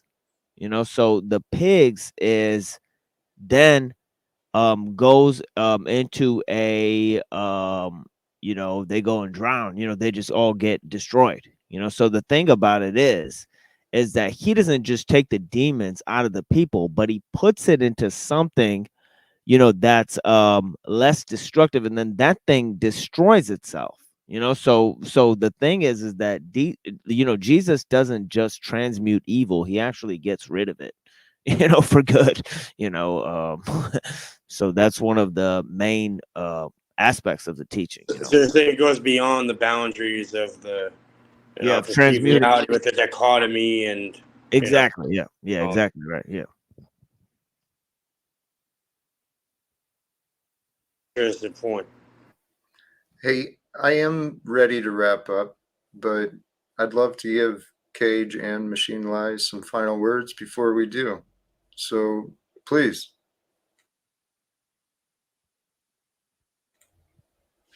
Anything final, brother? All right. Thank you very much for what you brought today, Cage. I sincerely do appreciate it. Brother Machine Lies, your gifts, thank you. The wisdom that you share, I keep learning from you, and I appreciate that. Yeah, bless you, brother Jack, and to the people in the chat. That's what I'm here for, and I do not consider myself learned, as they say. And this is also a little bit from the teaching of Jesus, that to the truth we are all witnesses. We can lead people to the truth, but the impetus to follow it is on them. This is why he complains when he returns to the city, that the people have a lack of faith, and that is the lack of faith that is preventing them from being healed. And that is one of the things that's important to recognize, that you can't force people to heal themselves. I mean, it's one of the great one of the great messages of the Messiah, Christ. And if I could, for the edification of the audience, because I know they endured a hour long, and everybody had some complaints, but we'll put the bow on things quite nicely. We had some good discussions about Jesus, about forgiveness, about other things, and I'd like to read a paragraph, just one paragraph from my book here. It's paragraph 652. I just wrote about the Gospel of Matthew, so I just go into like the different Gospels. So this just happens to be about the Gospel of Matthew, which I mentioned a few times. But it says here, Jesus thanks the Lord for the things of truth are hidden from the wicked adults, but proclaimed to the righteous children. This means that people grow wary of truth over time. We begin in purity, not in sin. God desires us to have mercy, and not that we sacrifice ourselves at first. Jesus condemns the Jewish temple as a mere stone and mortar. He declares the Sabbath was made for man, and not man for the Sabbath. Religion must serve the purposes of man, and not man serve the statutes of those who practice religion. When asked by the Pharisees to show how he heals, Jesus says that it is through the Holy Spirit. The Pharisees compare Jesus to Beelzebub and call him a sorcerer. They also criticize John. Jesus tells them that a house divided against itself cannot stand. Divisiveness breeds faction. Faction breeds hatred. Hatred breeds ignorance. And finally, ignorance breeds fear and violence. Jesus tells them that their blasphemy against the Spirit will not be forgiven, and makes no mention of his own status. There is also a dialectic created between John and the Pharisees, Jesus and Herod. Jesus proclaims that every generation since Jacob and Solomon has grown further away from God. There is a coming discord and disintegration. This is not a message of progress. When Jesus' mother and brother come to visit him, he says that he is everyone's mother and brother. Although he does not dismiss his own family, he includes all mankind into his own family. However, there is also a verse where Jesus tells his disciples to not go among the Gentiles. Jesus never emerges from his own people or goes out to seek a new class of believers. His conflict is clearly with the other learned scholars of the Jewish people. Those who possess lots of faith will be given more, while those who sow only a little will have what little they have taken away from them. Thank you for joining us, everyone. And I'm sure Brother Talcott has some closing thoughts for you all. Bless you guys. God bless you, my brother. Thank you sincerely. There, he said so much there, and I'm going to go back and re-listen to those words. But in the thoughts he was offering, the beyond the house divided, the further development he offered, what reminded me was something I learned in a class on racism. It's just simple and obvious, but through division, one side will gain a preference, and that preference will create the illusion of a privilege, and that privilege will be imposed upon the others. That's what's been happening in the world, not just with divisions of racism, but divisions of gender, divisions of nationality, of color, of Republican Party, of whatever. Humans are imaginative beings. The message today and sincerely, let me come back and be polite. I want to sincerely thank and honor all of the guests who joined and shared in their time today, especially Josiah, who this isn't his normal thing, at least, the stream that the people who normally frequent here. He spontaneously accepted a new experience and joined us here today to talk about a book that apparently has a lot of value. I'm going to be exploring the Zohar a little bit myself. I'm fascinated by knowledge, and I share what I've been learning because, brothers and sisters, the light of God is the truth. What is your relationship with the truth? The truth that you know, the truth that you don't know. What is your relationship with you? Because all the truth, all the world, all the entire universe in your experience, it's within you. It's all the good, all the evil. It's all there within you. So you, by the grace of God, have been given the free will to choose what you want. Allow your heart to guide you to what you want. Allow your mind to navigate, okay? But the heart, love without condition. That other quote, when Christ awakens, self-interest takes a knee. So when choices come up, ask yourself, am I being selfish? These choices, are these the limits of my options? Are these the choices that I want? Are these the choices the world told me to accept? My religion, my political party, whatever. Are these right for me? Because what's right for me from here and now on is love. Brothers and sisters, love truly is the answer. And love, just like God, love is beyond words. God's language is silent. Listen to the silence within you. Feel the love you are, and grow in that. Grow in the love who you are in your own unique way. And praise God each day, each moment, sincerely, because it feels good. It feels good. And God, I believe, is the good. God wants us to know the good that is available for us to know, to discover, and to share. And once again, thank you sincerely to all who joined. Please help this grow. These ideas of love, the world is ready for it. Peace is the reason we're here. And I said this in a recent stream that I've been thinking about these words so deeply. Blessed are the peacemakers, for they are the children of God. And even though we are the children of God, we will face challenges. There will be conflicts. There will be pain and suffering around us, even in our lives. That is the character and the role we get to play. What an amazing adventure this is. So thank you again for joining. Sincerely, everyone. And until next time, please tune in again. We'll see what comes forth tomorrow. Everyone, choose love, peace for everyone, and live without fear. Thank you sincerely, and God bless us all.